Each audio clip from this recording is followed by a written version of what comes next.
Praise the Lord. ദൈവമക്കളെ, ഇന്ന് വചന ശുശ്രൂഷ നിർവഹിക്കുന്ന നമ്മുടെ ധ്യാനകേന്ദ്രത്തിൻ്റെ ഡയറക്ടർ വന്യവാലയിൽ വർഗീസ് കോറപ്പിസ്കോപ്പ് അച്ഛന് വേണ്ടി ഏറ്റവും വിനയത്തോടെ നമുക്ക് പ്രാർത്ഥിക്കാം. ഇരുതലവാളിനേക്കാൾ മൂർച്ചയുള്ള വചനം. ദൈവമേ, അനേക മക്കളുടെ ഹൃദയങ്ങളിൽ ആഴത്തിൽ പതിയുവാൻ, നിരാശയുടെ കെട്ടുകൾ അഴിയാൻ, മുറുകെ പറ്റുന്ന പാപങ്ങളുടെ ബന്ധനങ്ങൾ അഴിയാൻ കർത്താവേ, അവിടുന്ന് കരുണയായിരിക്കണമേ എന്ന് അങ്ങയോട് ഞങ്ങൾ പ്രാർത്ഥിക്കുന്നു. ഞങ്ങളുടെ ശ്രേഷ്ഠ ആചാര്യനിലൂടെ ഹല്ലേലൂയ അവിടുന്ന് അഭിഷേകം നിറഞ്ഞ ദൂത് നൽകുമാറാകണമെന്ന് അങ്ങയോട് ഞങ്ങൾ പ്രാർത്ഥിക്കുന്നു. അപ്പാ, വചനം കേൾക്കുന്ന ലോകമെമ്പാടുമുള്ള ഓരോ മക്കളെയും അവിടുന്ന് അത്ഭുത കരം നീട്ടി തൊട്ടനുഗ്രഹിച്ചുകൊണ്ടിരിക്കണമെന്ന് പ്രാർത്ഥിക്കുന്നു കർത്താവേ. Hallelujah, hallelujah. ഗാനശുശ്രൂഷ നിർവഹിക്കുന്ന അങ്ങയുടെ വിലയേറിയ ദാസൻ പ്രിയപ്പെട്ട എൽദോസിന് വേണ്ടി പ്രാർത്ഥിക്കുന്നു. ഹല്ലേലൂയ. യൂട്യൂബിൽ ഈ കാര്യങ്ങൾ നിർവഹിക്കുന്ന വിലയേറിയ ദൈവദാസൻ മിഥുനു വേണ്ടി പ്രാർത്ഥിക്കുന്നു. നിങ്ങളെ ഓരോരുത്തരെയും തമ്പുരാൻ്റെ കരങ്ങളിലേക്ക് ഏറ്റവും എളിമയോടെ താഴ്ത്തി സമർപ്പിക്കുകയാണ്. നമുക്ക് മറിയ കർത്താവിൻ്റെ പാദത്തിലിരുന്ന് വചനം കേട്ടതുപോലെ എളിമയോടെ, ആഗ്രഹത്തോടെ, കൊതിയോടെ, തേനിനേക്കാൾ തേൻകട്ടയേക്കാൾ മാധുര്യമേറിയ വചനം കേൾക്കാൻ നമുക്ക് നമ്മെ താഴ്ത്തി സമർപ്പിച്ച് ഒരു നിമിഷം കരങ്ങൾ ഉയർത്തി നമുക്ക് ശ്രേഷ്ഠാചാര്യനെ യേശുപ്പയുടെ കരങ്ങളിലേക്ക് ചേർത്ത് വെച്ച് നമുക്ക് സ്തുതിച്ച് പ്രാർത്ഥിക്കാം. Hallelujah, hallelujah, hallelujah, hallelujah, hallelujah, hallelujah, hallelujah. പിതാവിൻ്റെയും പുത്രൻ്റെയും പരിശുദ്ധ റൂഹായുടെയും നാമത്തിൽ തന്നെ ആമേൻ. ദൈവമേ, അവിടുത്തെ വേദപ്രമാണത്തിൽ അടങ്ങിയിരിക്കുന്ന അത്ഭുതമേറിയ കാര്യങ്ങളെ കാണുവാൻ ഞങ്ങളുടെ ഹൃദയങ്ങളെ പ്രകാശിക്കണമേ. ആമീൻ. ബാർക്കുമോർ 60-ാം സങ്കീർത്തനം. ദൈവമേ, നീ ഞങ്ങളെ തള്ളിക്കളഞ്ഞു ചിത്രിച്ചിരിക്കുന്നു, നീ കോപിച്ചിരിക്കുന്നു, നീ ഞങ്ങളെ യഥാസ്ഥാനത്താക്കണമേ. നീ ദേശത്തെ നടുക്കി ഭിന്നിച്ചിരിക്കുന്നു, അതോ കുലുങ്ങുകയാൽ അതിൻ്റെ ഭിന്നതകളെ നന്നാക്കണമേ. നീ നിന്റെ ജനത്തെ കാഠിന്യം അനുഭവിച്ചു, പരിമളത്തിൻ്റെ വീഞ്ഞു നീ ഞങ്ങളെ കുടിപ്പിച്ചിരിക്കുന്നു. സത്യം നിയുക്തം ഉയർത്തേണ്ടതിനും നീ നിന്റെ ഭക്തന്മാർക്ക് ഒരു കൊടി നൽകിയിരിക്കുന്നു. നിനക്ക് പ്രിയമുള്ളവർ വിടുവിക്കപ്പെടേണ്ടതിനും നിന്റെ വലം കൈകൊണ്ട് രക്ഷിച്ച് ഞങ്ങൾക്ക് ഉത്തരവരലേണമേ. ദൈവം തൻ്റെ വിശുദ്ധിയിൽ അരുളി ചെയ്തുകൊണ്ട് ഞാൻ ആനന്ദിക്കും. ഞാൻ ശേഖേമിനെ വായിച്ച് സൂക്കോത്താഴ്വരെ അളക്കും. ഗിലെയാദ് എനിക്കുള്ളത്, മനശ്ശയും എനിക്കുള്ളത്, എഫ്രയീം എൻ്റെ തലക്കോരിയും യഹൂദ എൻ്റെ ചെങ്കോലുമാവുന്നു. മോവാബ് എനിക്ക് കഴുകാനുള്ള വട്ടം, ഏദോമിന്മേൽ ഞാൻ എൻ്റെ ചെരിപ്പേറിയും. ഫെലിസ്തീയ ദേശമേ, നീ എൻ്റെ നിമിത്തം ഘോഷം കൊള്ളുക. ഉറപ്പുള്ള നഗരത്തിലേക്ക് എന്നെ ആർ കൊണ്ടുപോകും? ഏദോമിലേക്ക് എന്നെ ആർ വഴി നടത്തും? ദൈവമേ, നീ ഞങ്ങളെ തള്ളിക്കളഞ്ഞില്ലയോ? ദൈവമേ, നീ ഞങ്ങളുടെ സൈന്യങ്ങളോടെ പുറപ്പെടുന്നുമില്ല. വൈരിയുടെ നേരെ ഞങ്ങൾക്ക് സഹായം ചെയ്യണമേ. മനുഷ്യൻ്റെ സഹായം വ്യർത്ഥമല്ലോ. ദൈവത്താൽ നാം വീര്യം പ്രവർത്തിക്കും. അവൻ തന്നെ നമ്മുടെ വൈരികളെ മെതിച്ചു കളയും. ദൈവമേ, സുനിക്കുമാകുന്നു. ബാർക്കുമോർ. കർത്താവിൻ്റെ വലിയ നാമത്തിന് മഹത്വം. കീഴിലം സെൻറ് തോമസ് ധ്യാനകേന്ദ്രത്തിൻ്റെ തിരുവചനാഗ്നി എന്ന ഈ പ്രോഗ്രാമിലേക്ക് ഈ സായം സന്ധ്യയിൽ കടന്നു വരുന്നതിന് നമുക്ക് സഹായിച്ച കരുണയുള്ള കർത്താവിനെ സ്തുതിക്കാം. ഇന്ന് തിരുവചനവുമായി കർത്താവിൻ്റെ സന്നിധിയിൽ നിൽക്കുന്നത് ഈ ധ്യാനകേന്ദ്രത്തിൻ്റെ ഡയറക്ടറായ എത്രയും വന്യ വാലിയിൽ വർഗീസ് കോറപ്പിസ്കോപ്പ് അച്ഛനാണ്. വളരെ ചെറുപ്പത്തിൽ തന്നെ സുവിശേഷത്തിന് വേണ്ടി സമർപ്പിക്കപ്പെട്ട് പ്രതിഷ്ഠിക്കപ്പെട്ട് ഇന്നുവരെയും ദേശത്തും വിദേശത്തും അനേക പള്ളികൾ ഭരിച്ചും ദൈവത്തിൻ്റെ വേലയിൽ നിറഞ്ഞു നിന്നും ശോഭിക്കുന്ന പുരോഹിതനാണ് അദ്ദേഹം. അദ്ദേഹത്തെ ഹാർദമായി ഈ പ്രോഗ്രാമിലേക്ക് സ്വാഗതം ചെയ്യുന്നു. നമുക്ക് പ്രാർത്ഥനകളിൽ തുടരാം. നമുക്ക് നമ്മുടെ കർത്താവിനെ വീണ്ടും ഒന്ന് പാടി സ്തുതിച്ച് ആരാധിക്കാം. നമ്മെ കരുതുന്ന കർത്താവ്, അവൻ മയങ്ങുന്നവനല്ല, അവൻ ഉറങ്ങുന്നവനല്ല. ഇസ്രായേലിൻ്റെ പരിപാലകൻ, അവൻ നമ്മെ വഴി നടത്തുന്ന കർത്താവാ, നമ്മെ കരുതുന്ന കർത്താവാ, നമ്മുടെ ഭാരങ്ങളെ വഹിക്കുന്ന കർത്താവാ. യേശുവേ, മക്കളെല്ലാം ഒന്ന് രുചിച്ചറിയുവാൻ, അവരുടെ ഭാരങ്ങളും പ്രയാസങ്ങളുമെല്ലാം എൻ്റെ അപ്പൻ്റെ സന്നിധിയിലേക്കൊന്ന് ഇറക്കി വയ്ക്കുവാൻ കരുതുന്ന കർത്താവിനെ നമുക്ക് ചേർന്ന് വീണ്ടും ഒന്ന് പാടി ആരാധിക്കാം. എനിക്കായി കരുതുന്നവൻ, എൻ്റെ ഭാരങ്ങളെ വഹിക്കുന്നവൻ, എന്നെ കൈവിടാത്തവൻ, ആ കർത്താവ് എൻ്റെ കൂടെയുണ്ട്, നമ്മുടെ ഓരോരുത്തരുടെയും കൂടെയുണ്ട്.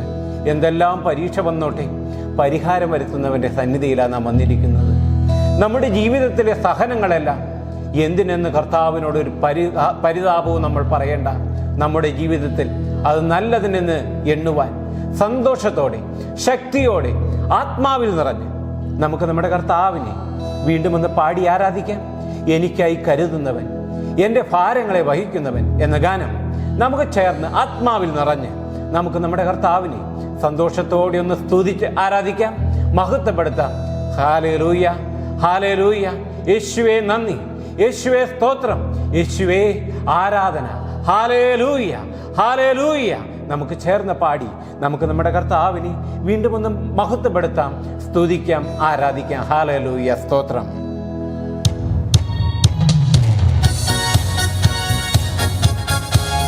ശക്തിയോടെ ആത്മാവിൽ നിറഞ്ഞ് നമുക്ക് നമ്മുടെ കർത്താവിനെ ആരാധിക്കാം. നമ്മെ കരുതുന്ന കർത്താവിനെ എല്ലാവരും ചേർന്ന് ആരാധിച്ചേ. ഹല്ലേലൂയ.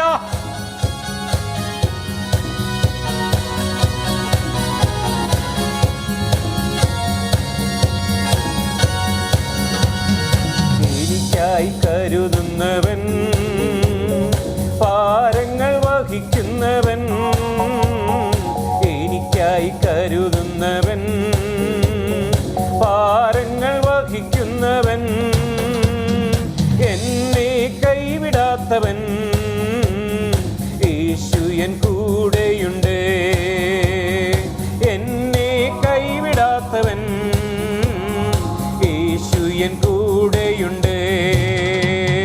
പരീക്ഷ എൻ്റെ ദൈവം അനുവദിച്ചാൽ പരിഹാരം എനിക്കായി കരുതിട്ടുണ്ട്. പരീക്ഷ എൻ്റെ ദൈവം അനുവദിച്ചാൽ പരിഹാരം എനിക്കായി കരുതിട്ടുണ്ട്. എന്തിനെന്ന് ചോദിക്കില്ല ഞാൻ, എൻ്റെ നന്മയ്ക്കായെന്നറിയുന്നു ഞാൻ. എന്തിനെന്ന് ചോദിക്കില്ല ഞാൻ, എൻ്റെ നന്മയ്ക്കായെന്നറിയുന്നു ഞാൻ. എരുതിയിൽ വീണാലും അവിടെ നാം ഏകനല്ല, വീഴുന്നതോ തീയിലല്ല, നമ്മുടെ കർത്താവിന്റെ ഉള്ളം കരത്തിലാ. ആ കർത്താവിന് നമുക്ക് ശക്തിയോടെ സന്തോഷത്തോടെ ആരാധിക്കാം. ഹല്ലേലൂയ. എരുതിയിൽ വീണാലും അവിടെ ഞാൻ ഏകനല്ല, എരുതിയിൽ വീണാലും അവിടെ ഞാൻ ഏകനല്ല, വീഴുന്നത് തീയിലല്ല, എൻ്റെ യേശുവിൻ കരങ്ങളിലാ. വീഴുന്നത് തീയിലല്ല, എൻ്റെ യേശുവിൻ കരങ്ങളിലാ. പരീക്ഷ എൻ്റെ ദൈവം അനുവദിച്ചാൽ പരിഹാരം എനിക്കായി കരുതിട്ടുണ്ട്. പരീക്ഷ എൻ്റെ ദൈവം അനുവദിച്ചാൽ പരിഹാരം എനിക്കായി കരുതിട്ടുണ്ട്. എന്തിനെന്ന് ചോദിക്കില്ല ഞാൻ, എൻ്റെ നന്മയ്ക്കായെന്നറിയുന്നു ഞാൻ. എന്തിനെന്ന് ചോദിക്കില്ല ഞാൻ, എൻ്റെ നന്മയ്ക്കായെന്നറിയുന്നു ഞാൻ. ദൈവം എനിക്ക് അനുകൂലമാണെങ്കിൽ പ്രതികൂലം നിൽക്കാൻ ആർക്ക് സാധിക്കും? കർത്താവിന്റെ സന്നിധിയിലേക്ക് നമ്മെ തന്നെ ഒന്ന് വിട്ടുകൊടുത്ത് യേശുവേ എന്നെ അനുഗ്രഹിക്കണമെന്ന് പ്രാർത്ഥിച്ച് നമുക്ക് ചേർന്ന് പാടാം. ഹല്ലേലൂയ.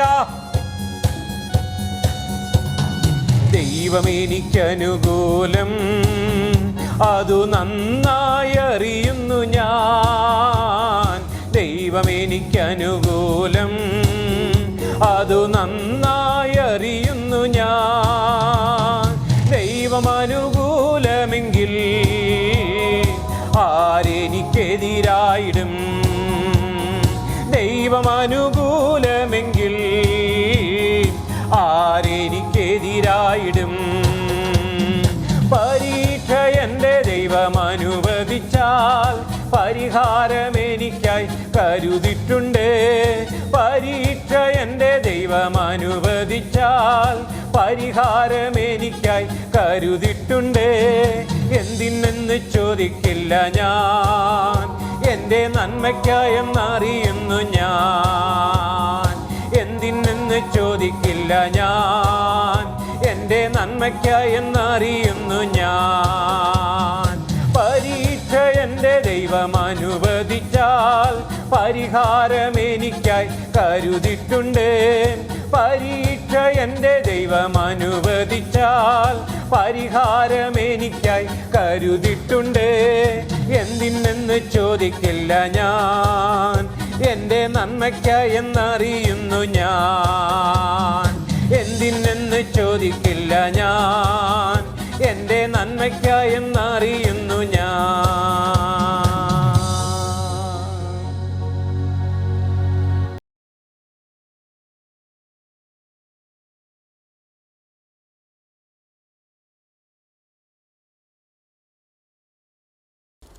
ത്രിയേക ദൈവത്തിന് സ്തുതി.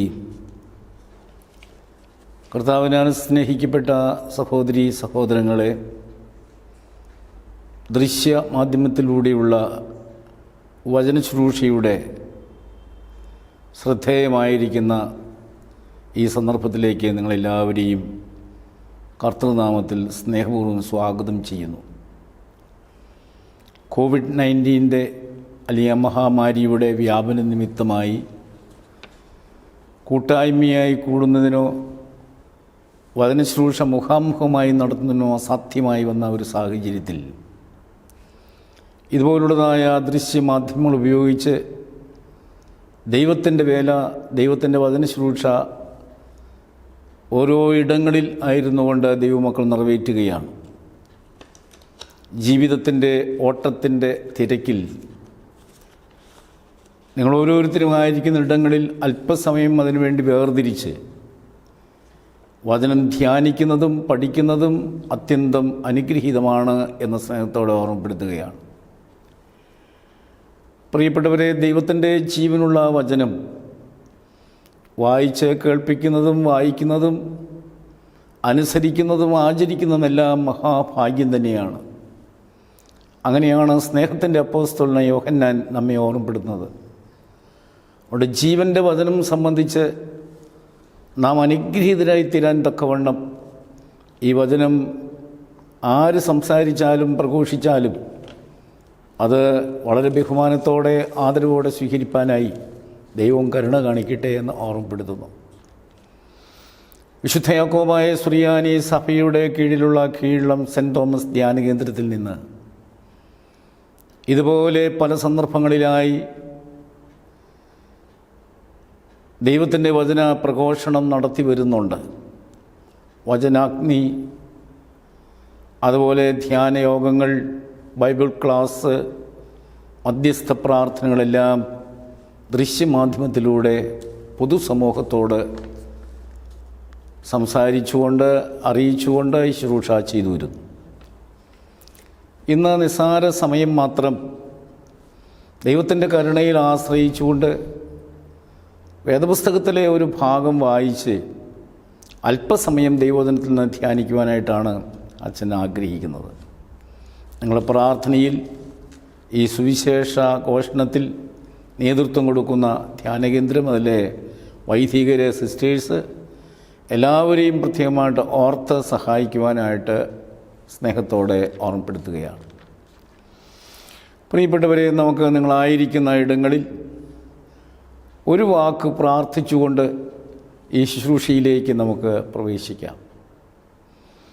കാരുണ്യവാനും വിശ്വസ്തനുമായി ഞങ്ങൾ വാഴ്ത്തപ്പെട്ട കർത്താവേ, ദൈവമേ, നിൻ്റെ ജീവനുള്ള ജീവിപ്പിക്കുന്ന ഈ സത്യവചനം അത് കേൾപ്പിക്കുവാനും കേൾക്കുവാനും പ്രചരിപ്പിക്കുവാനും ആചരിക്കുവാനുള്ള കൃപ ഞങ്ങൾക്ക് തരണമേ എന്ന് പ്രാർത്ഥിക്കുന്നു. ദൈവമേ, അടിയങ്ങളുടെ പാവങ്ങളെ കണക്കിടാതെ നിൻ്റെ കൃപയിൻ പ്രകാരം നിൻ്റെ കരുണയാൽ തന്നെ ഞങ്ങൾ ഓരോരുത്തരും ആയിരിക്കുന്ന ഇടങ്ങളിൽ ഈ വിശുദ്ധ വചനം ശ്രദ്ധയോടെ കേട്ട് അതനുസരിച്ച് 30, 60, 100 ഫലം കയ്പാൻ നീ ഞങ്ങളെ അനുഗ്രഹിക്കണമേ എന്ന് പ്രാർത്ഥിക്കുന്നു. ശുദ്ധിമതിയായ അമ്മയുടെയും എല്ലാ പുണ്യപ്പെട്ട വിശുദ്ധന്മാരുടെയും വിലയേറിയ മാധ്യസ്ഥത ഞങ്ങൾ കാവലും കൂട്ടുമാകണമേ. യേശുമിശിഹായുടെ നാമത്തിൽ തന്നെ ആമീൻ. ദൈവത്തിന് സ്തോത്രം. പ്രിയപ്പെട്ടവരെ, ഇന്ന് ആദ്യമായി വായിക്കുന്ന വേദഭാഗം ദാനിയേൽ പ്രവചനത്തിൻ്റെ 1-ാം അധ്യായത്തിൻ്റെ 18-ാമത്തെ വാക്യമാണ്. എൻ്റെ സുഹൃത്ത് ഇപ്പോൾ ആ വാക്യം ആരോഗ്യകരമായ ശബ്ദത്തിൽ വായിക്കുന്നു. ശ്രദ്ധയോടെ കേൾക്കുവാനായിട്ട് അഭ്യർത്ഥിക്കുകയാണ്. ബർഗ്മോർ, അവരെ സന്നിധിയിൽ കൊണ്ടുവരുവാൻ രാജാവ് കൽപ്പിച്ചിരുന്ന കാലം തികഞ്ഞപ്പോൾ ഷണ്ഡാധിപൻ അവരെ നെബൂഖദ്നേസറിൻ്റെ സന്നിധിയിൽ കൊണ്ടുവന്നു. ഈ വേദഭാഗത്തിൽ നമ്മൾ കാണുന്നത് ദാനിയേൽ എന്ന് പറയുന്ന ഒരു യുവാവിനെ കുറിച്ചുള്ള സംഭവമാണ്. ദാനിയേൽ ബാബിലോണിയ അടിമത്തത്തിൽ ചെന്നുപെട്ട അനേകരിൽ ഒരുവനാണ് ദാനിയേൽ. പ്രിയപ്പെട്ടവരെ, ദാനിയേൽ പ്രവചനം എന്ന് പറയുന്നത് പഴയ നിയമത്തിലെ വെളിപാട് പുസ്തകമാണ്. ദൈവത്തിൻ്റെ വചനം പഠിക്കുമ്പോൾ ദാനിയേൽ പ്രവചനവും വെളിപാട് പുസ്തകവും ചേർത്ത് വെച്ച് വായിച്ച് പഠിക്കാനാണ് പിതാക്കന്മാർ പഠിപ്പിക്കുന്നത്. കാരണം ആ രണ്ട് പുസ്തകങ്ങൾ, പഴയ നിയമത്തിലെ ദാനിയേലിൻ്റെ പ്രവചനവും പുതിയ നിയമത്തിലെ വെളിപാട് പുസ്തകവും അങ്ങനെ ചേർന്നിരിക്കുന്ന പ്രവചനങ്ങളുടെ സമാഹാരമാണ്. ഇതുകൊണ്ടാണ് അനേക സ്വർഗീയ നിഗൂഢമായ സത്യരഹസ്യങ്ങൾ അതിനകത്ത് ചേർത്ത് വെച്ച് പരിശുദ്ധാത്മാവ് വെളിപ്പെടുത്തുന്നതുകൊണ്ടാണ് അങ്ങനെ പിതാക്കന്മാർ കൽപ്പിക്കുവാൻ കാരണം. അതുകൊണ്ട് ദാനിയേൽ പ്രവചനം പഴയ നിയമത്തിലെ അത്യന്തം പ്രധാനപ്പെട്ട ഒരു പ്രവചന പുസ്തകമാണ് എന്ന് നമുക്ക് തിരിച്ചറിയേണ്ടതുണ്ട്. ഏതാണ്ട് BC 534 ബാബിലോണിൽ വെച്ച് ഏകദേശം 70 സംവത്സരങ്ങളിലെ യഹൂദ ചരിത്രം, ആ ദേശീയ ചരിത്രമാണ് ഈ ദാനിയേൽ പ്രവചനത്തിൽ രേഖപ്പെടുത്തിയിട്ടുള്ളത്. ഇത് സവിസ്താരമായ ഹിസ്റ്റോറിക് ബാക്ക്ഗ്രൗണ്ട് പറയാനായിട്ട് അച്ഛനിപ്പോൾ ആഗ്രഹിക്കുന്നില്ല, കാരണം അതിന് സമയം വളരെ വേണ്ടി വരും. എങ്കിലും ഈ പുസ്തകത്തിലേക്കും ചിന്തയിലേക്കും നമ്മൾ വന്നതുകൊണ്ടാണ് ഇങ്ങനെ പറഞ്ഞു പോകുന്നത്. നമുക്കറിയാം, പഴയ നിയമത്തിൽ ദൈവജനത്തെ ദൈവം അത്യന്തം സ്നേഹിച്ചിരുന്നു എന്ന്, ദൈവജനത്തോടുകൂടെ ദൈവം ആയിരുന്നു എന്ന്, അത്ഭുതകരമായി അടയാളങ്ങളും അനുഭവങ്ങളുമായി ദൈവജനത്തെ ദൈവം വഴി നടത്തുന്ന ആ ദൈവീക അത്ഭുതങ്ങളുടെ കലവറയായ കഥകളാണ് നമ്മൾ പഴയ നിയമത്തിൽ എപ്പോഴും യഹൂദ ചരിത്രത്തിലൂടെ അല്ലെങ്കിൽ ജൂദാ ജനത്തിൻ്റെ ചരിത്രത്തിലൂടെ നമ്മൾ പഠിച്ചെടുക്കുന്നത്. ഇതാ നോക്കൂ, ഇവിടെ ഈ യഹൂദന്മാർ, ഇസ്രായേൽ രാജ്യം രണ്ടായി പിളർന്നു. യഹൂദിയ എന്നും ഇസ്രായേൽ പറയുന്ന രണ്ട് രാജ്യങ്ങൾ, അല്ലെങ്കിൽ രണ്ടായിട്ട് പിളർന്നു നിൽക്കുന്ന ദൈവത്തിൻ്റെ ജനം, ഇവർ ദൈവവചനത്തിൽ വ്യത്യസ്തമായ ലൈഫ് സ്റ്റൈലിലേക്ക് വരാനിടയായി. അവരെ കാർന്നവന്മാർ പറഞ്ഞു കൊടുത്ത വാമൊഴിയായും അതുപോലെ വരമൊഴിയായും അവരോട് ദൈവം സംസാരിച്ചവർ ഏർപ്പെടുത്തിയവർക്ക് അറിയിച്ചു കൊടുത്തതുമായ വചനങ്ങളും സത്യങ്ങളും ആത്മീയ പ്രമാണങ്ങളെല്ലാം വിസ്മരിച്ചിട്ട് അവരനേകരും ചെടീകരായി പ്രാകൃതരായി ഭൗതിക സുഖത്തിലേക്ക് ഇഴിച്ചേരാൻ തുടങ്ങിയപ്പോൾ ദൈവം അവരെ ശിക്ഷിക്കുന്ന, അല്ലെങ്കിൽ ദൈവം അവരെ നേരെയാക്കാൻ വേണ്ടി ദൈവസ്നേഹത്താൽ പ്രവർത്തിക്കുന്ന പല സംഭവങ്ങളും നമ്മൾ വേദപുസ്തകത്തിൽ കാണാം. പലപ്പോഴും ന്യായാധിപന്മാരുടെ പുസ്തകത്തിലും പ്രവാചകന്മാരുടെ പുസ്തകത്തിലും കാണുന്നത് അയൽവക്കത്ത് കിടക്കുന്ന ശത്രു രാജ്യത്തെ അല്ലെങ്കിൽ ശത്രു രാജാവിനെ കൊണ്ട് അവരെ നേരായി പാതയിലേക്ക് കൊണ്ടുവരുവാൻ വേണ്ടി ദൈവം ഇടപെടുന്ന ചരിത്രം അതിനകത്തുണ്ട്. ഒത്തിരി വിസ്തരിച്ച് പറയാതെ അച്ഛൻ പറയട്ടെ, ഇവിടെ BC 606, BC 597, BC 587, ഈ 3 വർഷങ്ങൾ ഇസ്രായേൽ ചരിത്രത്തിലെ പ്രധാന സംവത്സരങ്ങളാണ്. BC 506 നെബൂഖദ്നേസർ ചക്രവർത്തി ആദ്യമായി ഇസ്രായേലിനെ ആക്രമിക്കുന്നത്.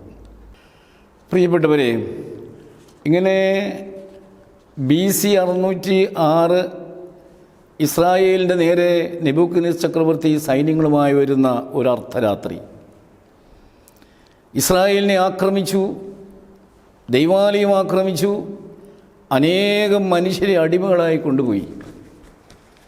അങ്ങനെ അവർ സങ്കടത്തോടെ കരഞ്ഞുകൊണ്ട് കൂട്ടം കൂട്ടമായി ബാബിലോണിയ പട്ടാളക്കാരുടെ അധികാരത്തിൻ്റെ കീഴിൽ തോക്കിൻ്റെ അല്ലെങ്കിൽ ആയുധങ്ങളുടെ മുമ്പിൽ തങ്ങൾ ബന്ധിക്കപ്പെട്ടവരായി ബാബിലോണിലേക്ക് കൊണ്ടുപോയി. ഇന്നത്തെ ജോഗ്രഫിക്കൽ പോയിൻ്റ് എന്ന് പറയുന്നത് അത് ഇറാഖായിട്ട് വരും. അങ്ങനെ ഇറാഖിൻ്റെ പ്രദേശം നെബൂഖദ്നേസർ ചക്രവർത്തിയുടെ ആ അധീനതയിലേക്ക് അനേകം ഇസ്രായേൽക്കാരെ കൊണ്ടുപോയി. അവർ സന്തോഷത്തോടെ ജീവിച്ചിരുന്ന ജീവിതശൈലി, അവരാരാധിച്ചിരുന്ന ആരാധനാഭാവങ്ങൾ, അവർ ജീവിച്ചിരുന്ന എല്ലാ സാഹചര്യങ്ങളോടും വിട പറഞ്ഞ് അവരടിമകളായി പോക്കപ്പെട്ട ആ സന്ദർഭം അത്യന്തം ദയനീയമായിരുന്നു. അങ്ങനെ അനേകരെ അടിമകളായി ജീവിക്കേണ്ടതായിട്ട് വന്ന ഒരു സാഹചര്യം. അതിൽ യിരെമ്യാ പ്രവചനത്തിൽ അതിനെക്കുറിച്ച് രേഖപ്പെടുത്തിയിട്ടുണ്ട്. യിരെമ്യാവ് അതിനെക്കുറിച്ച് രേഖപ്പെടുത്തുമ്പോൾ ഒരു പുസ്തകം തന്നെ അദ്ദേഹം എഴുതി, പ്രവാചകൻ.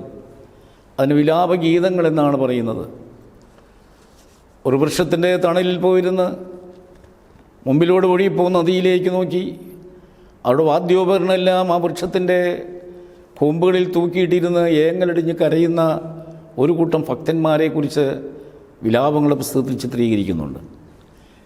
അവരാ വൃക്ഷത്തണലിരുന്നുകൊണ്ട് അവരിങ്ങനെ ഒഴുകുന്ന നദിയിലേക്ക് നോക്കിയിരുന്ന് ദൈവത്തെ പാടി സ്തുതിക്കുന്നു, അവരുടെ സങ്കടങ്ങൾ പറയുന്നുണ്ട്. പ്രിയപ്പെട്ടവരിങ്ങനെ അടിമയായി കൊണ്ടുപോകപ്പെട്ട അനേകം ജനങ്ങൾ, അനേകം യുവക്കന്മാർ, അനേകം ആളുകൾ. അതിൽ 4 പേരെക്കുറിച്ച് വേദപുസ്തകത്തിൽ പ്രത്യേകം പരാമർശിക്കുന്നുണ്ട്. അതിൽ ദാനിയേലും അവൻ്റെ സഹപ്രവർത്തകരും 4 യുവാക്കന്മാർ.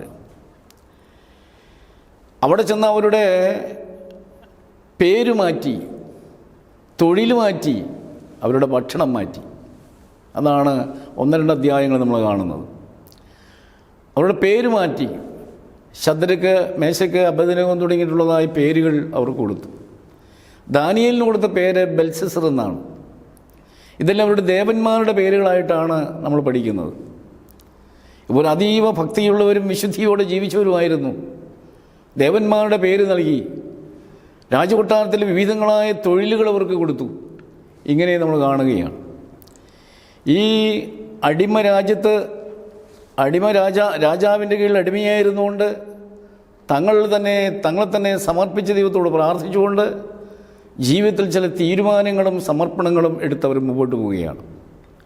അപ്പോഴാണ് നമ്മൾ ഈ ഭാഗം വായിക്കുന്നത്. 1-8 വാക്യം, ദാനിയേലിൻ്റെ ഒരു തീരുമാനം. ആ തീരുമാനം എടുക്കുന്ന സമയം ഈ ദാനിയേലിന് 16 വയസ്സ് പ്രായമായിരുന്നു എന്നാണ്. ടീനേജ് പ്രായം. ഞാൻ ഓർക്കാറുണ്ട്, ഈ ടീനേജ് പ്രായം ഒരു വല്ലാത്ത അവസ്ഥയാണ്. ഏതൊരു മനുഷ്യൻ്റെയും ജീവിതത്തിലെ ടീനേജ് അത്യന്തം സന്തോഷകരവും അപകടകരവുമായിട്ടുള്ള ജീവിത യാത്രയിലെ പ്രത്യേക കാലഘട്ടമാണ്. ഏത് എന്ന് തിരിച്ചറിയാൻ പറ്റാത്ത, ഏതിലേക്കും ചെന്ന് ഓടിച്ചാടി വീണുപോകുന്ന, എല്ലാ വികാരങ്ങൾക്കും വിധേയപ്പെട്ടു പോകുന്ന, വളരെ ബാലിശ്യമായ ബലഹീനതയുടെ ചുരുളുകൾ ധാരാളം നമ്മൾ വരഞ്ഞു മുറുക്കുന്ന ഒരു കാലഘട്ടമാണ് ഈ ടീനേജ് പ്രായം. അപ്പോൾ ടീനേജ് പ്രായത്തിൽ ഒരു കുട്ടിയെ മോൾഡ് ചെയ്തെടുക്കുന്നതാണ് യഥാർത്ഥത്തിൽ ജീവിതത്തിൻ്റെ ഏറ്റവും അനുഗ്രഹീതമായിട്ടുള്ള ഭാഗ്യകരമായൊരവസ്ഥ. നമ്മുടെ വീടുകളിലൊക്കെ, നമ്മുടെ കൂട്ടായ്മകളിൽ, നമ്മൾ കൂടുന്നിടത്തെല്ലാം നമുക്കൊരു ഉൾക്കണ്ണ്, ഒരു കാഴ്ച ഉണ്ടാകേണ്ടത് നമ്മൾ ടീനേജ് കുട്ടികളെ ദൈവസന്നിധിയിലേക്ക് അവരെ മോൾഡ് ചെയ്ത് വളർത്തി പരിപാലിച്ചെടുക്കുക എന്നുള്ള ഒരു കണ്ണ്, ഒരു കാഴ്ചപ്പാട് നമ്മളുണ്ടായിരിക്കേണ്ടത് അത്യന്തം ആവശ്യമായിട്ടുള്ള കാര്യമാണ്. ദാനിയേലിൻ്റെ ആ ജീവിത ചരിത്രത്തിൽ എഴുതിയിരിക്കുന്നത് അന്ന് അവന് 16 വയസ്സായിരുന്നു എന്നാണ്. നോക്കണേ, 16 വയസ്സ്. ഞാൻ ഈ പുസ്തകം പഠിച്ചതൊരു പ്രത്യേക സന്ദർഭത്തിലാണ്. അത് ഇതിൽ ചേർത്ത് പറയേണ്ട ഒരു കാര്യമൊന്നുമില്ല, പക്ഷെങ്കിലും ഓർമ്മയിലൊന്നും പറയുകയാണ്. ഞാൻ വളരെ ദൂരെ ഒരു സ്ഥലത്ത് ഒരു വചനശുശ്രൂഷയ്ക്ക് വേണ്ടി പോയി. ആ പ്രദേശത്ത് ചെല്ലുന്നയാൾ 2 ദിവസം താമസിച്ച് പ്രസംഗിക്കണമെന്നാണ്. അതുകൊണ്ട് വളരെ ദൂരത്തിൽ നിന്നായ സുവിശേഷകരായിട്ടുള്ള ആളുകൾ അവിടെ ചെന്ന് ഓരോ ദിവസവും മാറി മാറി പറയാൻ എളുപ്പമില്ലാത്തതുകൊണ്ട് അവിടുത്തെ ക്രമീകരണം ഒരാൾ തന്നെ 2 രാത്രി വചനം പറയണം. മീനങ്ങാടി കൺവെൻഷനാണ്.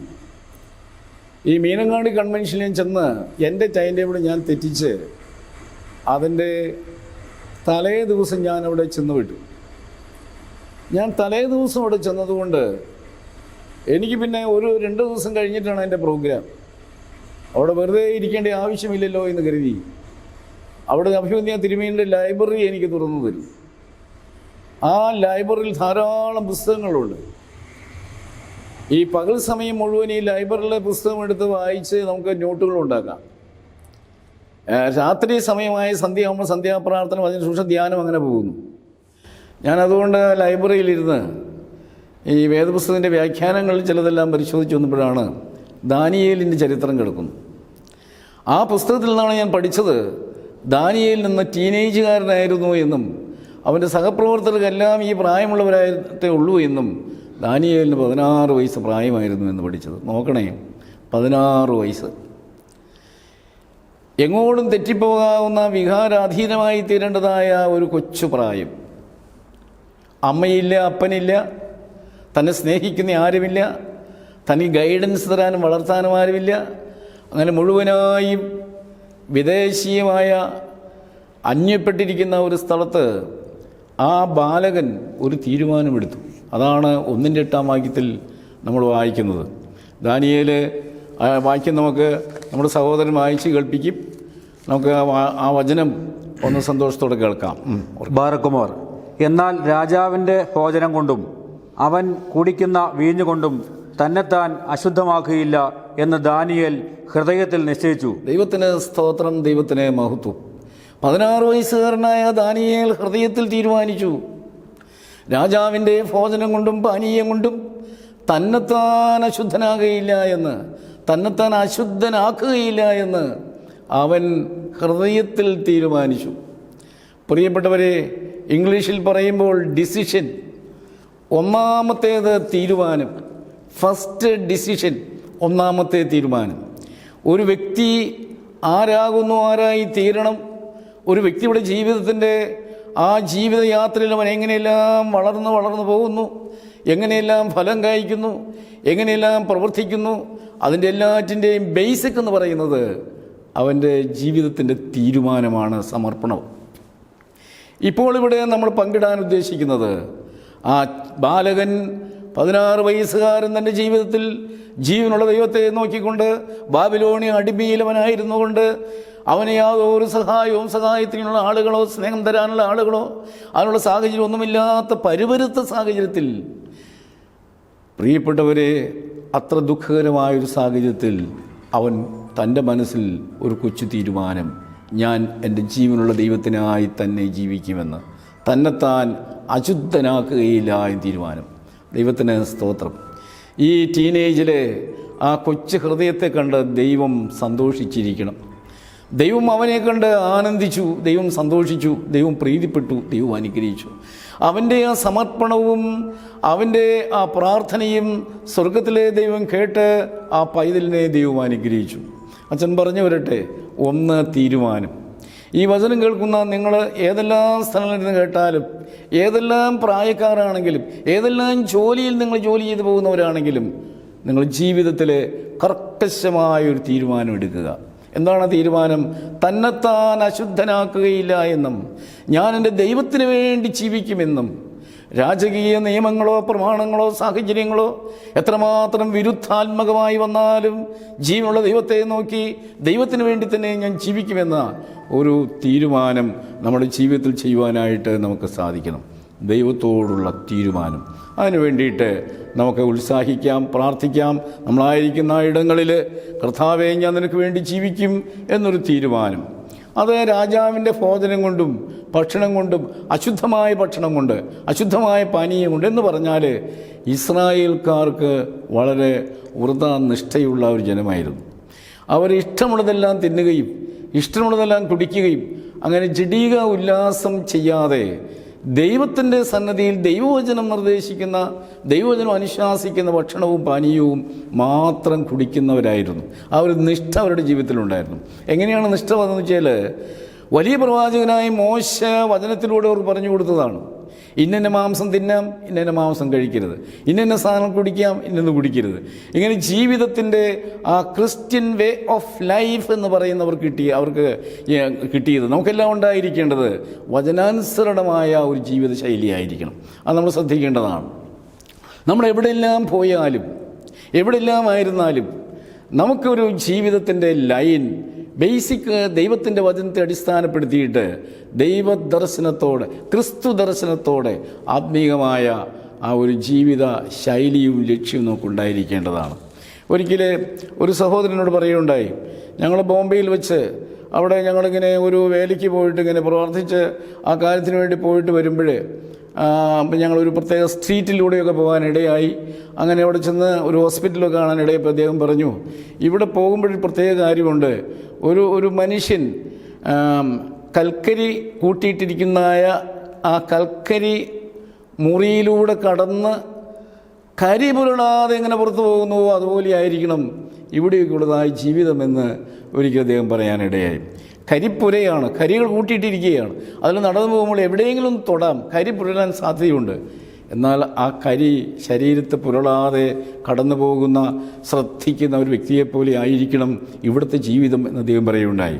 കാരണം മുന്നിലും പിന്നിലും ചുറ്റും നോക്കുന്നിടത്തെല്ലാം പാപകരമായി വചനവിരുദ്ധമായ ആ വശീകരണ ശക്തിയുള്ള പ്രലോഭനങ്ങളുടെ ആ കൂമ്പാരങ്ങൾ നിലകൾ നിൽക്കുകയാണ്. അതിൻ്റെ മുമ്പിലൂടെ നാം സാക്ഷ്യമുള്ള ജീവിതം ചെയ്തെടുക്കുമ്പോൾ വാക്ക് തെറ്റിപ്പോകാതെ, നോട്ടം തെറ്റിപ്പോകാതെ, ജീവിതത്തിൽ അണുകണ മാറിപ്പോകാതെ, അവിശ്വാസകരമായി ഒന്നും ജീവിതത്തിൽ വരാതെ വിശ്വാസിക്ക് ഉചിതമായി ക്രിസ്ത്യാനിറ്റി ചേർച്ചയുള്ള ജീവിത ശൈലിയും ജീവിതാനുഭവങ്ങളും നാം സൂക്ഷിച്ചെടുക്കുവാനായിട്ട് പ്രത്യേകം ചിന്തിക്കുകയുണ്ടായി.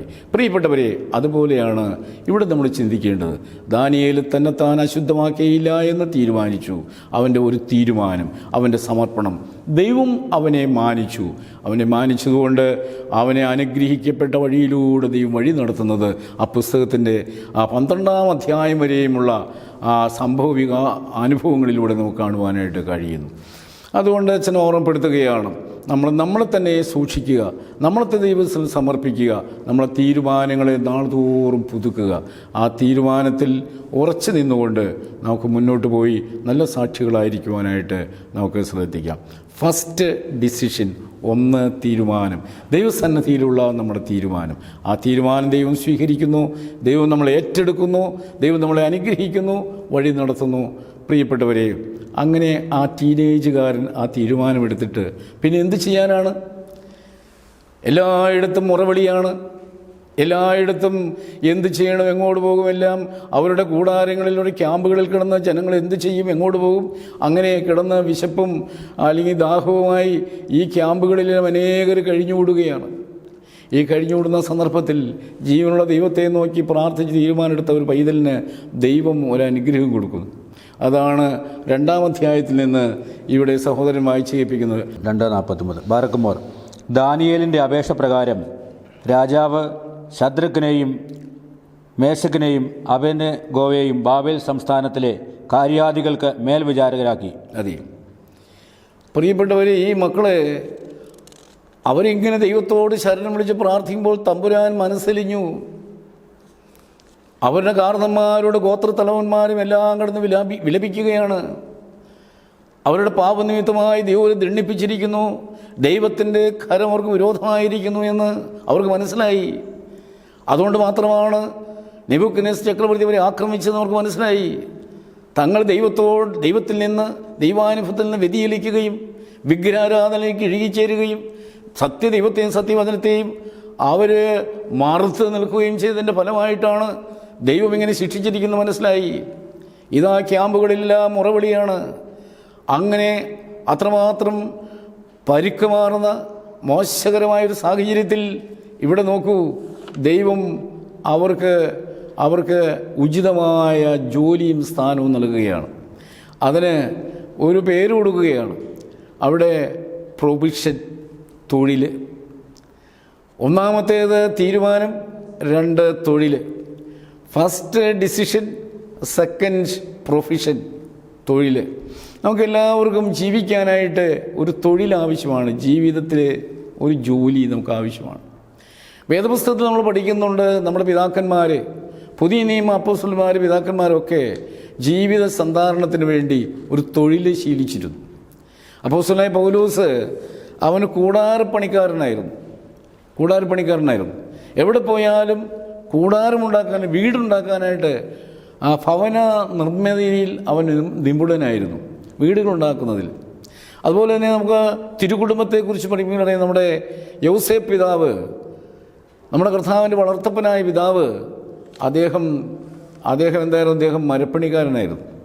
ഇങ്ങനെ ഓരോരുത്തരുടെ ജീവിതത്തിൽ ഒരു തൊഴിൽ അവർ സമ്പാദിച്ചിരുന്നു. ദൈവത്തിന് സ്തോത്രം.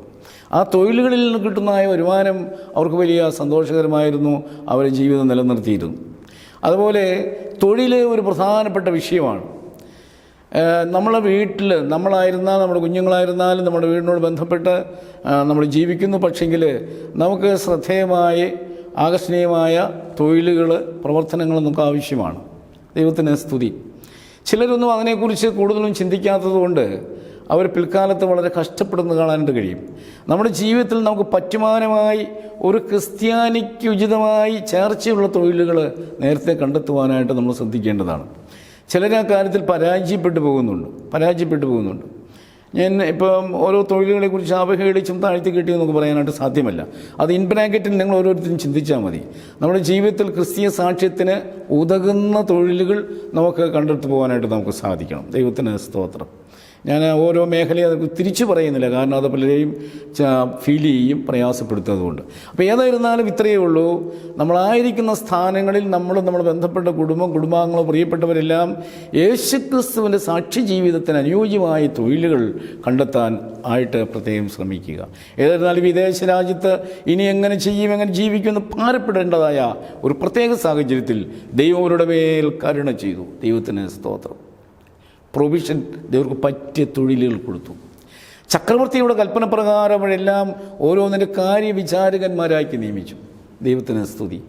ദാനിയേലിന് അപ്രകാരം തന്നെ അവന് ഉന്നതമായ കാര്യവിചാരകത്വത്തിൻ്റെ രാജധാനിയിലുള്ളതായ ഒരു ഉപജീവന മാർഗം, ഒരു തൊഴിലവന് കിട്ടി. അവനെ അപ്പോയിൻ്റ് ചെയ്തു. അത് ചക്രവർത്തിയുടെ കൽപ്പന പ്രകാരം അപ്പോയിൻ്റ് ആണെങ്കിലും ചക്രവർത്തിമാരുടെ ചക്രവർത്തിയായ തമ്പുരാൻ കരുണ ചെയ്താണ് അവൻ്റെ അപ്പോയിൻമെൻറ്റ് നടന്നത് എന്ന മറഞ്ഞിരിക്കുന്ന സത്യം നമ്മൾ ഓർത്തിരിക്കേണ്ടതാണ്. നമ്മുടെ ജീവിതത്തിൻ്റെ വഴികളെല്ലാം ക്രമീകരിക്കുന്ന ഒരു ദൈവം ജീവിക്കുന്നു. പ്രിയപ്പെട്ടവരെ, അതുകൊണ്ട് അപ്പോസ്തലനായ പൗലോസ് പറയുന്നത് എന്താണ്? ഒന്നിനെക്കുറിച്ച് നമ്മൾ വ്യാകുലപ്പെടേണ്ടതില്ല.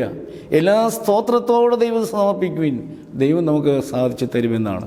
സങ്കീർത്തനം പാടുന്ന ഭക്തന്മാർ പറയുന്നത് യഹോവയിൽ ആശ്രയിപ്പീൻ, അത് നമുക്ക് വഴി കാണിച്ചു തരുമെന്നാണ്. 34-ാം സങ്കീർത്തനത്തിൻ്റെ 5-ാം വാക്യം പറയുന്നത് അവങ്കിലേക്ക് നോക്കിയവർ പ്രകാശിതരായി, അവരുടെ മുഖം ലജ്ജിച്ചു പോയതുമില്ല എന്നുള്ളതാണ്. ദൈവത്തിങ്കിലേക്ക് നോക്കുന്ന വ്യക്തിയാണെങ്കിലും, ദൈവത്തെ ശരണപ്പെടുന്ന കുടുംബമാണെങ്കിലും, പ്രസ്ഥാനമാണെങ്കിലും ദൈവം ലജ്ജിക്കാത്ത ജീവിതാനുഭവങ്ങളിലൂടെ വിജയകരമായി നമ്മളെ നടത്തും. അവിടെ വിദേശ രാജ്യത്ത് എന്ത് ചെയ്യേണ്ടു, എന്ത് തിന്നും, എന്ത് കുടിക്കും, എങ്ങനെ മുന്നോട്ട് പോകും എന്നുള്ളതായ വിചാരം അവർക്ക് ഇല്ലാതെയാക്കുവാനായി ദൈവം കരുണ ചെയ്ത് വിദേശ രാജ്യത്ത് ഇതാ കാര്യവിചാരകന്മാരായി നിയമിച്ചു. അങ്ങനെ ദാനിയേല് കാര്യവിചാരകനായി അവനൊരു ഔദ്യോഗിക പദവി, ഔദ്യോഗിക ജോലി, ജീവിതത്തിൽ അർത്ഥവും സ്ഥാനവും കിട്ടുന്ന ഒരു അവസ്ഥയിലേക്ക് ദൈവം അവനെ എടുത്തു ഉയർത്തുന്നത് നമുക്ക് കാണാനായിട്ട് കഴിയും. പ്രിയപ്പെട്ടവരെ, ഈ വചനം കേൾക്കുന്ന അനേകം ദൈവമക്കൾ നിങ്ങളുടെ കുടുംബജീവിതത്തിലേക്ക്, നിങ്ങളുടെ മക്കളുടെ ജീവിതത്തിലേക്ക്, നിങ്ങളുടെ പശ്ചാത്തലങ്ങളിലേക്ക് ഒന്ന് തിരിഞ്ഞു നോക്കേണ്ടത് ആവശ്യമാണ്. ദൈവം നമ്മളെ കരുതിയിട്ടില്ലേ? വാസ്തവത്തിൽ നമ്മൾ പള്ളിയിൽ പോകുന്നതിന് അർത്ഥമുണ്ടോ? ആരാധന വിശുദ്ധ കുർബാന സംബന്ധിച്ചതിൽ, കുർബാന അനുഭവിച്ചതിന്, കഷ്ടപ്പെട്ട് ദൈവിക വേലയിൽ പങ്കാളികളായതിന്, സുവിശേഷം പ്രസംഗിച്ചതിന്, സുവിശേഷ പ്രചരണത്തിന് വേണ്ടി സാമ്പത്തികമായി കൈത്താങ്ങൽ കൊടുത്തതിന്, ശരീരം കൊണ്ടും സമയം കൊണ്ടും സമ്പത്ത് കൊണ്ടും കർത്താവിൻ്റെ വേലയിൽ ജാഗരിച്ചതിന് ദൈവം നമ്മളെയൊക്കെ മാനിച്ചിട്ടില്ലേ? ദൈവം അത്ഭുതമായിട്ട് നടത്തിയിട്ടില്ലേ? ദൈവം കരുതിയിട്ടില്ലേ? ഇങ്ങനെ ഒന്ന് ചിന്തിച്ചു നോക്കുക. എത്രയോ അത്ഭുതകരമായി ദൈവം, ശത്രുവിൻ്റെ മേശയൊരുക്കുന്നവനായ ദൈവം അത്ഭുതകരമായിട്ട് നമ്മൾ നടത്തിയിട്ടുള്ളതായ ജീവിതാനുഭവങ്ങൾ, സാക്ഷ്യങ്ങളാണ് നമുക്ക് നിരത്തി വയ്ക്കാനായിട്ടുള്ളത്, നമുക്ക് ചിന്തിക്കുമ്പോൾ മനസ്സിലാക്കാനായിട്ടുള്ളത്. അതുകൊണ്ട് ദൈവം നമ്മളെ കരുതുന്നു. ഈ ഭാഗത്ത് കരുതുന്നവനായ ദൈവത്തിൻ്റെ നിസ്തുല്യമായ സ്നേഹമാണ് ദാനിയേലിൻ്റെ സാക്ഷ്യം. ഇവിടെ എൻ്റെ ദൈവം എന്നെ കരുതി, ഞാൻ അവനോട് ജീവിക്കാമെന്ന് തീരുമാനിച്ചു, ഒരു തീരുമാനമെടുത്തു, ഞാൻ എന്നെ സമർപ്പിച്ചു. എന്നാൽ ദൈവമോ അതിന് പ്രത്യുത്തരമായി ദൈവം എനിക്കൊരു ജീവിതം തരുന്നു, ദൈവം എനിക്ക് തൊഴിൽ തരുന്നു, ദൈവം എന്നെ അനുഗ്രഹിക്കുന്നു. അതുകൊണ്ട് എല്ലാ മേഖലകളിലും കരുതുന്ന ദൈവം, സ്നേഹിക്കുന്ന ദൈവം, വഴിയുന്ന ദൈവം കൈവിടാതെ നമ്മോട് കൂടെയിരിക്കും എന്ന് ഓർത്തിരിക്കുക. അപ്പോൾ 2 ആശയങ്ങൾ ദാനിയേൽ ജീവിതത്തിൽ നിന്ന് നമ്മൾ പഠിച്ചു കഴിഞ്ഞു. ഒന്ന്, അവൻ്റെ തീരുമാനം. 2, അവന് ദൈവം അതിന് തക്കവണ്ണമായി കൊടുത്ത അവൻ്റെ തൊഴിൽ, ജീവിതം. എല്ലാ മക്കളും അറിയുക, നമുക്കൊരു കൊച്ചു തീരുമാനം, കർത്താവിന് വേണ്ടി ഞാനും എൻ്റെ കുടുംബവും ജീവിക്കുന്നുള്ള തീരുമാനം. യോശുവ ദീർഘദർശി പ്രാർത്ഥിച്ച് പറഞ്ഞതുപോലെ ഞാനും എൻ്റെ കുടുംബമോ ഞങ്ങളെ യഹോവയെ സേവിക്കും എന്നെടുത്ത തീരുമാനം, ഞാനും എൻ്റെ കുടുംബമോ ഞങ്ങൾ യേശുവിനെ സ്നേഹിക്കുന്നുള്ള തീരുമാനം. ഈ തീരുമാനം വളരെ പ്രസക്തമാണ്, പ്രധാനപ്പെട്ടതാണ്. അതാണ് അതിൻ്റെ അടിസ്ഥാനം. ആ അടിസ്ഥാനത്തിൽ നിന്ന് ദൈവനെ കൈക്ക് പിടിച്ച് പിന്നെ മുന്നോട്ട് പോവുകയാണ്. ഏതൊരു കുടുംബനാഥനും ഏതൊരു വ്യക്തിയും കരുതിക്കൊള്ളുക, ദൈവത്തോടുള്ളതായി നിൻ്റെ കമ്മിറ്റ്മെൻറ്റ്, നിൻ്റെ ഉടമ്പടി, നിൻ്റെ സമർപ്പണം, അത് മാനിക്കുന്നവനാണ് വലിയവനായി ദൈവം. അവിടം തുടങ്ങി ദൈവം അത്ഭുതകരമായിട്ട് നമ്മൾ വഴി നടത്തുമ്പോൾ കാണാം. അവനെ വിദേശ രാജ്യത്ത് വൈദേശിക സാഹചര്യത്തിൽ എല്ലാവരും മുറവിളിട്ട് കരഞ്ഞ് നിലവിളിച്ച് ആഹാരത്തിനും വെള്ളത്തിനും പാർപ്പിടത്തിനും വേണ്ടി തേങ്ങി ഓടുന്ന സമയത്ത് അവന് വേണ്ടി ദൈവം കരുതുന്നു. വലിയവനായി ദൈവത്തെ നന്ദിയോടെ സ്തോത്രം ചെയ്യാം. അവൻ്റെ പ്രൊവിഷൻ. ദൈവങ്ങളെ എന്നാൽ മറ്റൊരു ഭാഗത്തിലേക്ക് നിങ്ങളെ ശ്രദ്ധയച്ചൻ കൊണ്ടുവരികയാണ്. അത് ദാനിയേൽ പ്രവചനത്തിൻ്റെ 6-ാം അധ്യായത്തിലേക്ക് വരുമ്പോഴാണ്. 6-ാം അധ്യായത്തിലെ അവന് പ്രമോഷൻ വായിച്ചു. ബാരക്കുമാർ, രാജ്യം ഒക്കെയും ഭരിക്കേണ്ടതിന് രാജ്യത്തിന്മേൽ 120 പ്രധാന ദേശാധിപതികളെയും അവരുടെ മേൽ 3 അധ്യക്ഷന്മാരെയും നിയമിപ്പാൻ ദാര്യാവേശന് ഇഷ്ടം തോന്നി. ദാനിയേലിൻ്റെ പുസ്തകം 6-ന്റെ 1-2 വാക്യങ്ങൾ. ഈ പുസ്തകത്തിൻ്റെ ഉള്ളറകളിലേക്ക് ചെന്ന് പഠിക്കാനോ പ്രസംഗിക്കാനോ ധ്യാനിക്കാനോ തുടങ്ങിയാൽ സമയം ധാരാളം വേണ്ടിവരും. 6-ാം അധ്യായത്തിൽ പെട്ടെന്ന് നമ്മൾ എത്തി. അതിൻ്റെ ഉള്ളിൽ ഒത്തിരി സംഭവങ്ങളുണ്ട്. 5-ാം അധ്യായത്തിൽ ഒത്തിരി സംഭവങ്ങളുണ്ട്. ആ സംഭവങ്ങളുടെ ഇടയിൽ 6-ാം അധ്യായത്തിൽ വരുമ്പോൾ കാണുന്നത് ദേവന് ഒന്ന് പ്രമോഷൻ കൊടുത്തു, തൊഴിലിൽ ഉയർച്ച കൊടുക്കുന്ന ദൈവം, വിശ്വസ്തന്മാരെ മാനിക്കുന്ന ദൈവം, വിശ്വസ്തരെ അനുഗ്രഹിക്കുന്ന ദൈവം. നമുക്കറിയാം, നമ്മുടെ ഈ ചുറ്റുപാടുകളിലും ഇപ്പോഴത്തെ കാലഘട്ടത്തിലും ഈ ചുറ്റുപാടുകളിലും നമ്മൾ കാണാറുണ്ട്. എന്താണ്? രാജ്യം ആദരിക്കുന്ന ആളുകൾ, പല വിധത്തിലുള്ള പദവികൾ കൊടുക്കുന്ന സന്ദർഭങ്ങൾ. കലാകാരന്മാർക്ക്, സാഹിത്യകാരന്മാർക്ക്, അല്ലെങ്കിൽ ശാസ്ത്രജ്ഞന്മാർക്ക്, എഡ്യൂക്കേഷനിസ്റ്റായിട്ട് പ്രവർത്തിക്കുന്ന, വിദ്യാഭ്യാസം പ്രവർത്തിക്കുന്നവർക്ക്, ശാസ്ത്രീയ ലോകത്ത് പുതിയ കണ്ടുപിടുത്തം നടത്തുന്നവർക്ക്, അങ്ങനെ തങ്ങളുടെ തൊഴിലുകളിൽ നിപുണന്മാരായിരിക്കുന്ന ആളുകളെ കണ്ടെത്തി അവർക്ക് പ്രോത്സാഹനം കൊടുക്കാൻ വേണ്ടി അവർക്ക് പുരസ്കാരങ്ങൾ, അതുപോലെ അവാർഡുകൾ, സ്ഥാനങ്ങൾ ഒക്കെ നമ്മുടെ രാജ്യത്ത് നൽകുന്നത് ദൈനംദിനം നമ്മൾ കാണാറുണ്ട്. അതുപോലൊരു സംഭവമാണ് ഇവിടെ കാണുന്നത്. ദാനിയേലിന് പ്രമോഷൻ കൊടുക്കുന്നു. ഇത്രയും കാലം താൻ തൊഴിൽ ചെയ്ത് രാജാവിന് പ്രീതികരമായി, തൻ്റെ വർക്കേഴ്സിന് സന്തോഷകരമായി, തൻ്റെ കൂടെ ഉണ്ടായിരുന്ന എല്ലാവർക്കും സന്തോഷകരമായി അവനെ പ്രവർത്തിച്ചു പോകുന്നത് വാല്യൂഡായി. അവൻ്റെ മെറിറ്റ് അത് കണക്കാക്കപ്പെട്ടു. പ്രിയപ്പെട്ടവരെ, ഈ മെറിറ്റ് കണക്കാക്കുന്നത് ദൈവത്തിൻ്റെ കൃപയാണ്. കൊള്ളാം, ഇവനിത്രയും ചെയ്തല്ലോ എന്നുള്ള സർട്ടിഫിക്കറ്റ് ദൈവത്തിൻ്റെ കരുണയാണ്. നമ്മൾ ഓർത്ത് നോക്കുക, നമ്മുടെ ജീവിതത്തിൽ അത് ഞാൻ ചെയ്യുന്ന കാര്യം, ഞാൻ ചെയ്യുന്ന നന്മ, ഞാൻ ചെയ്തു കൂട്ടിയ കാര്യങ്ങളൊക്കെയും ആരും അറിയുന്നില്ലല്ലോ എന്ന് പലപ്പോഴും നമുക്ക് സങ്കടമുണ്ടാകും. ഞാൻ എത്ര സേവനങ്ങളാണ് ചെയ്തത്, എന്തെല്ലാം കാര്യങ്ങളാണ് ചെയ്തത്, എന്തുമാത്രം ഞാൻ കഷ്ടപ്പെട്ടു, എന്തുമാത്രം ബുദ്ധിമുട്ടി, എന്തെല്ലാം കാര്യങ്ങൾ ചെയ്തു എന്നുള്ളതായ ആ ചിന്ത നമുക്കുണ്ടായിരുന്നേക്കാം. പക്ഷേ ഇതെല്ലാം മാനിക്കുന്ന ഒരു ദൈവം ജീവിക്കുന്നുണ്ട്. നമുക്കാവശ്യമായ അനുഗ്രഹങ്ങളും അവാർഡുകളും തരുന്ന കൊള്ളാകുന്നവനായ ദൈവം നമ്മളെ സ്നേഹിക്കുന്നുണ്ട്. അത്ഭുതകരമായിട്ട് അവൻ നമ്മൾ വഴി നടത്തും, കരുതിക്കൊള്ളുക. അവിടെ നിങ്ങളുടെ കൊച്ചു ജീവിതങ്ങളിൽ നിങ്ങൾ ചെയ്തും ആരും അറിഞ്ഞില്ലല്ലോ എന്ന് വിചാരിക്കേണ്ട. വലം കൈ ചെയ്യുന്നത് ഇടം കൈ അറിയരുത് എന്നൊക്കെ നമ്മൾ ആരും അറിയാതെ സൂക്ഷിച്ച് നമ്മൾ ചെയ്യുന്ന അനേകം ഭക്തി പ്രവർത്തനങ്ങളുണ്ട്, ജീവകാരുണ്യ പ്രവർത്തനങ്ങളുണ്ട്, മനോഗുണപരമായ അനേകം കാര്യങ്ങളുണ്ട്. എല്ലാം അറിയുന്ന ഒരു ദൈവമുണ്ട്.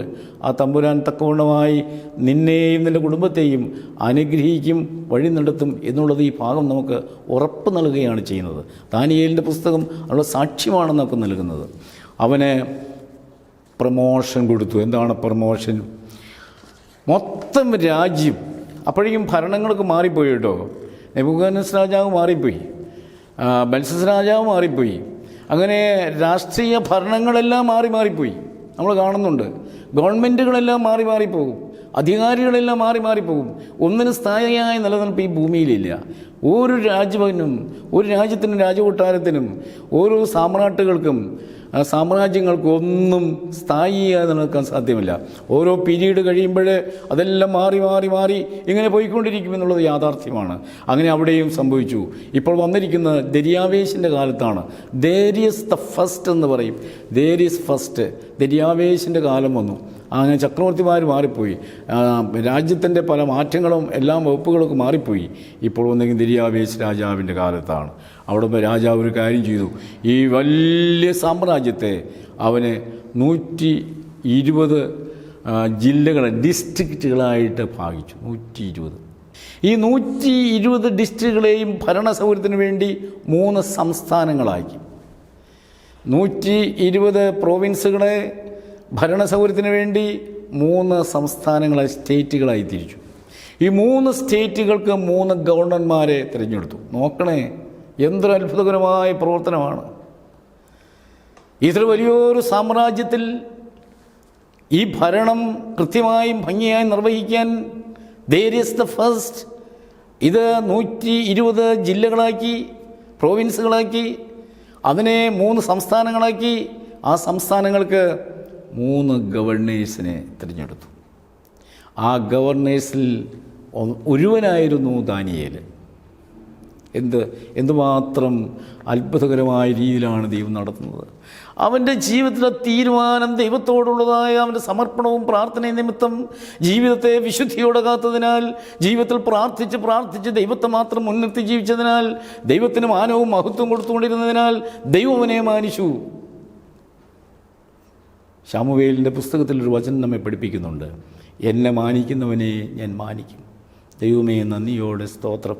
നമ്മുടെ കൊച്ചു കൊച്ചു ജീവിതം കൊണ്ട്, നമ്മുടെ ചിന്തകൾ കൊണ്ട്, നമ്മുടെ ജീവിതത്തിൻ്റെ വ്യാപാരങ്ങളിൽ ഓരോ കാര്യങ്ങളിലുമായി, നമ്മുടെ വസ്ത്രധാരണം, നമ്മുടെ സംഭാഷണം, നമ്മുടെ ഭക്ഷണം, നമ്മുടെ ജീവിത രീതി, അതെല്ലാം എല്ലാറ്റിലും ദൈവത്തെയും ദൈവജനത്തെയും മാനിച്ചുകൊണ്ട് പോയാൽ ദൈവം നമ്മളെ മാനിക്കുന്നു. എന്നെ മാനിക്കുന്നവനെ ഞാൻ മാനിക്കും. ദൈവത്തിൻ്റെ വാഗ്ദത്തമാണ്. ശരിക്കും ആ വാഗ്ദത്തം ഇവിടെ നിവർത്തിച്ചിരിക്കുകയാണ് ദാനിയേലിനോട്. അവനെ ഈ 3 ഗവർണേഴ്സിൽ ഒരുവനായിരുന്നവനെ ഇവിടെ നമ്മൾ കാണുന്നു, ഒന്നാമനാക്കി രാജാവ് കൽപ്പിച്ചു.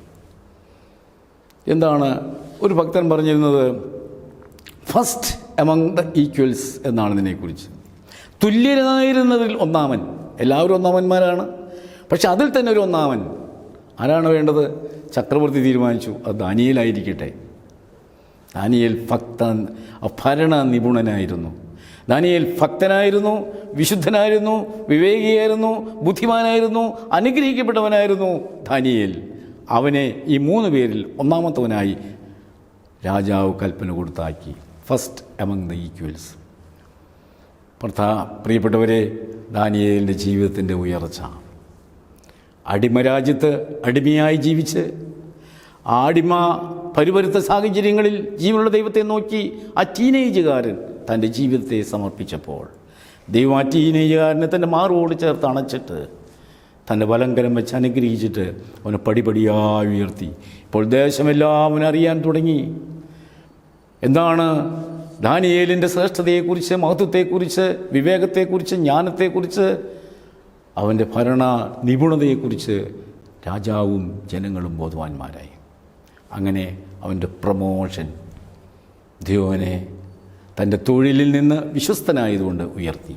ഒരു കൊച്ചു കാര്യം അച്ഛൻ പറയട്ടെ, ഏത് ചെറിയ ജോലിയാണെങ്കിലും വലിയ ജോലിയാണെങ്കിലും നിങ്ങൾ ചെയ്യുന്ന ഓരോ ജോലിയിലും നിങ്ങൾ വിശ്വസ്തരായിരുന്നാൽ നിങ്ങൾ മാനിക്കുന്ന ഒരു ദൈവമുണ്ട്. വിശ്വസ്തരായിരുന്ന ഏത് ജോലിയും ആകട്ടെ, ഒരുപക്ഷെ സ്വീപ്പറായിരിക്കാം, ക്ലീനറായിരിക്കാം, കണ്ടക്ടറായിരിക്കാം, ബസ്സിലെ കിളിയായിരിക്കാം, ബസ് ഓണറായിരിക്കാം, അധ്യാപകനായിരിക്കാം, പ്രിൻസിപ്പലായിരിക്കാം, ഡോക്ടറായിരിക്കാം, വാട്ട് എവർ ഇറ്റ് ഈസ്, ഏത് രംഗത്ത് നിങ്ങൾ വിശ്വസ്തരായിരുന്നാൽ ഉയർത്തുന്ന ദൈവം, അനുഗ്രഹിക്കുന്ന ദൈവം, ആ ദൈവമാണ് ഇവിടെ നമ്മൾ കാണുന്നത്. അങ്ങനെ അവന് പ്രമോഷൻ കൊടുത്ത് ഈ തുല്യരായിരിക്കുന്ന നടുവിൽ ഒന്നാമത്തവനാക്കി അവിടെ ദൈവം അവനെ ഉയർത്തി. ഒരു ഭക്തനായ മനുഷ്യൻ രംഗത്തെ ഓർത്ത് പാടുകയാണ്. എന്താ പാടുന്നറിയാമോ? എന്തതിശയമേ ദൈവത്തിന് സ്നേഹം എത്ര മനോഹരമേ, എന്താതിശയമേ ദൈവത്തിൻ സ്നേഹം എത്ര മനോഹരമേ. അതു ചിന്തയിലടങ്ങാൻ സിന്ധു സമാനമായി സന്തതം കാണുന്നു ഞാൻ. അതു ചിന്തയിലടങ്ങാൻ സിന്ധു സമാനമായി സന്തതം കാണുന്നു ഞാൻ. ദൈവത്തിൻ്റെ സ്നേഹത്തെ കുറിച്ച് ഓർത്തിട്ട് അതിൻ്റെ ആഴമോ നീളമോ വീതിയോ അതൊന്നും എനിക്ക് ചിന്തിക്കുവാൻ കഴിയാതെ സിന്ധു നദിയുടെ ഒരു കമ്പാരിഷൻ ചെയ്തിട്ട് പറയുകയാണ്, അതിനേക്കാൾ അത്യന്തം ശ്രേഷ്ഠമായിരിക്കുന്ന ദൈവസ്നേഹം, ദൈവത്തിൻ്റെ സ്നേഹം അവാജ്യമാണ്, അത്യന്തം മഹനീയമായിട്ടുള്ളതാണ്. ദൈവത്തിന് സ്തോത്രം. അവനെ അങ്ങനെ ദൈവം ഉയർത്തി, ദൈവം അവന് സ്ഥാനക്കയറ്റം കൊടുത്ത് ആക്കിയിരിക്കുകയാണ്. 3 കാര്യങ്ങൾ നമ്മൾ പറഞ്ഞു ദാനിയേലിൻ്റെ ജീവിതത്തിൽ നോക്കി. Decision, provision, promotion. ജീവിതത്തിൻ്റെ ഒരു തൊഴിൽ, അവൻ്റെ ജീവിതത്തിൻ്റെ തീരുമാനം, തൊഴിൽ തന്നെ സ്ഥാനക്കയറ്റം. 3 കാര്യങ്ങൾ നമ്മൾ പഠിച്ചു. 4-മത്തൊരു കാര്യം 6-ാം അധ്യായത്തിൽ തന്നെയാണ്. 6:21 സഹോദരൻ നോക്കി. രാജാവ് ദീർഘായുസ്സോടിരിക്കട്ടെ.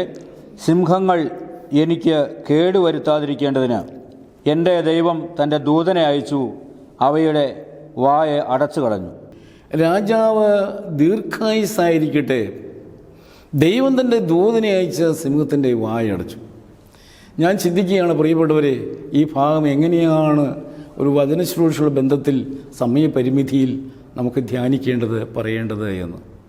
ഇവിടെ ഒരു പേര് കൊടുക്കുകയാണതിന്, നമ്മളെ ധ്യാന വിഷയത്തിൻ്റെ ആവശ്യത്തിന് വേണ്ടി. പ്രൊട്ടക്ഷൻ, ദൈവത്തിൻ്റെ സംരക്ഷണം. ദൈവത്തിന് സ്തോത്രം. ദൈവം നമ്മളെല്ലാ ഭാരങ്ങളിലും പ്രയാസങ്ങളിലും ദൈവം അത്ഭുതകരമായിട്ട് നമ്മളെ സംരക്ഷിക്കുന്നു എന്നർത്ഥം. ദൈവത്തിന് സ്തുതി. എന്താ ഇവിടുത്തെ സംഭവം എന്നറിയാമോ? അവനെ സ്ഥാനക്കയറ്റം നിർത്തി അവൻ ഗവർണറായി വന്നു കഴിഞ്ഞപ്പോൾ ഫസ്റ്റ് എമംഗ് ഈക്വൽസ് എന്ന് അച്ഛൻ പറഞ്ഞല്ലോ, തുല്യരിൽ ഒന്നാമതായി തീർന്നു കഴിഞ്ഞപ്പോൾ മറ്റ് 2 പേർക്കും അവനോട് ഭയങ്കര ജലസിയായി, അസൂയയായി. ഞങ്ങളിവിടെ സ്വദേശികളാണ്, ഞങ്ങൾ മണ്ണിൻ്റെ മക്കളാണ്. ഇപ്പോഴത്തെ ഭാഷയിൽ പറഞ്ഞാൽ മണ്ണിൻ്റെ മക്കൾ വാദം. ഞങ്ങൾ മണ്ണിൻ്റെ മക്കളാണ്, ദേശനിവാസികളാണ്, ഞങ്ങളാണ് ഈ സ്ഥാനത്തിരിക്കേണ്ടത്. രാജാവ് എന്തായി ചെയ്തത്? അതുകൊണ്ട് വിദേശത്ത് നിന്ന ഒരുത്തനെ ഈ സ്ഥാനത്ത് ഞങ്ങളെല്ലാം ഭരിക്കാനാക്കി എന്നുള്ളതായി പിറുപിറുപ്പിൽ അവരിലുണ്ടായിട്ട് അവർ അസൂയ പൂണ്ടു. അതുകൊണ്ട് ദാനിയേലിന് എതിരായി നിന്ന് അവർ രഹസ്യമായി ഗൂഢമായി അവർ തന്ത്രങ്ങൾ മെനഞ്ഞെടുത്തു. അങ്ങനെ അവർ ദാനിയേലിന് എതിരായി നിന്ന് അസൂയാത്മകമായ ആ പരാതികളെല്ലാം ഉണ്ടാക്കി, അവർ കള്ളക്കേസുകളുണ്ടാക്കി, ദാവീദിനെ കുടുക്കാൻ വേണ്ടി രാപ്പകൽ ശ്രമിച്ചു. അങ്ങനെ ദാനിയേലിനെ ശിക്ഷിക്കാനും അസൂയയോടെ പെരുമാറാനും തുടങ്ങി. രാജാവിൻ്റെ ഒരു സ്തൂപമുണ്ടാക്കി, രാജാവിൻ്റെ സ്റ്റാച്ചു ഉണ്ടാക്കി വെച്ചിട്ട് അവിടെ വീണ് നമസ്കരിക്കാനുള്ള പ്രമാണവും വ്യവസ്ഥയൊക്കെ ഉണ്ടായി. പ്രിയപ്പെട്ടവരെ, വേദപുസ്തകത്തില്ല, ചരിത്രത്തിൽ പറയുന്നുണ്ട്, യെരുശലേം ദൈവാലയം ആക്രമിച്ച് കൊണ്ടുപോയിട്ടുള്ളതായ ആ സ്വർണവും വെള്ളിയെല്ലാം ഉപയോഗിച്ച് ഒരു പ്രദേശത്ത് രാജാവിനൊരു ബിംബമുണ്ടാക്കിയെന്ന്, രാജാവിൻ്റെ ആൾരൂപം. അപ്പം രാജാക്കന്മാരെ അന്ന് ദേവനായിട്ട് സങ്കല്പിച്ച ആളുകൾ ആരാധന കഴിച്ചിരുന്നു. അങ്ങനെ ഉണ്ടാക്കിയ ആൾരൂപത്തിൻ്റെ മുമ്പിൽ എല്ലാവരും കുമ്പിട്ട് നമസ്കരിക്കണമെന്നതായ കൽപ്പന. ഇതെല്ലാം ഇങ്ങനെ വന്നു കഴിഞ്ഞപ്പോൾ ദാനിയേലിൻ്റെ ചുറ്റുപാടിലും ഈ രാജാവിൻ്റെ പ്രതിമയ്ക്ക് മുമ്പിൽ വീണ് നമസ്കരിക്കുന്ന ഒരു നിയമം നടപ്പാക്കി. എന്നാൽ ജീവനുള്ള ദൈവത്തെ മാത്രമേ ആരാധിക്കാവൂ എന്ന് ആരോധിക്കൂ എന്ന് തീരുമാനമെടുത്ത ദാനിയേലാവട്ടെ അതിന് വഴിപ്പെടാതെ അവൻ ദൈവത്തെ മാത്രം നോക്കി ആരാധന നടത്തി പ്രാർത്ഥിച്ചു. അവൻ പാർക്കുന്ന ബംഗ്ലോവിൻ്റെ യെരുശലേമിലേക്ക് നേരെയുള്ളതായി കിളിവാതികൾ തുറന്നിട്ടുകൊണ്ട് ദിവസം 3 പ്രാവശ്യം സ്തോത്രം ചെയ്ത് മുട്ടുമടക്കി അവിടെ പ്രാർത്ഥന നടത്തി. ഒരു വിഗ്രഹത്തിൻ്റെ മുമ്പിൽ അവൻ നമസ്കരിക്കുകയില്ല എന്ന്, വിഗ്രഹാരാധന നടത്തുകയില്ല എന്ന് ഉറച്ച തീരുമാനമായി അവൻ ഉറച്ചു നിന്നതിനാൽ ഇതാ രാജാവിൻ്റെ കൽപ്പന അവനെതിരായി ഉണ്ടാക്കിയെടുക്കുകയാണ് ചെയ്യുന്നത്. ആ കൽപ്പന പ്രകാരം ദാനിയേലിനെ ശിക്ഷിക്കാൻ തന്നെ തയ്യാറാകുന്നു. അവനെ കൊണ്ടുപോയി സിംഹങ്ങളുടെ ഗുഹയിലേക്ക് എറിയുന്നു. ഇതൊക്കെ വേദപുസ്തകത്തിൽ പരാമർശിക്കുന്ന, നമ്മെ ബോധ്യപ്പെടുത്തുന്ന ചരിത്ര സത്യങ്ങളാണ്. രാജാവിന് ഒട്ടും അതിൽ തൃപ്തനായിട്ടല്ല, സന്തോഷത്തോടെയല്ല.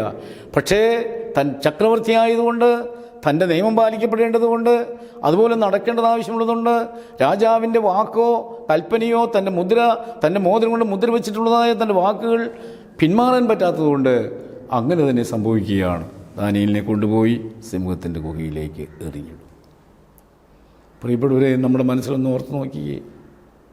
തന്നെ അശുദ്ധമാക്കാത്ത, തൻ്റെ തീരുമാനങ്ങളിൽ മാറാത്ത സത്യദൈവത്തെ മാത്രം മുറിപ്പിച്ചിരിക്കുന്ന ദാനിയേലിനെ ആ സിംഹക്കുഴിയിലേക്ക് ഇടുമ്പോൾ അവൻ സ്തോത്രം പാടി ആ ശിക്ഷ സ്വീകരിച്ചു.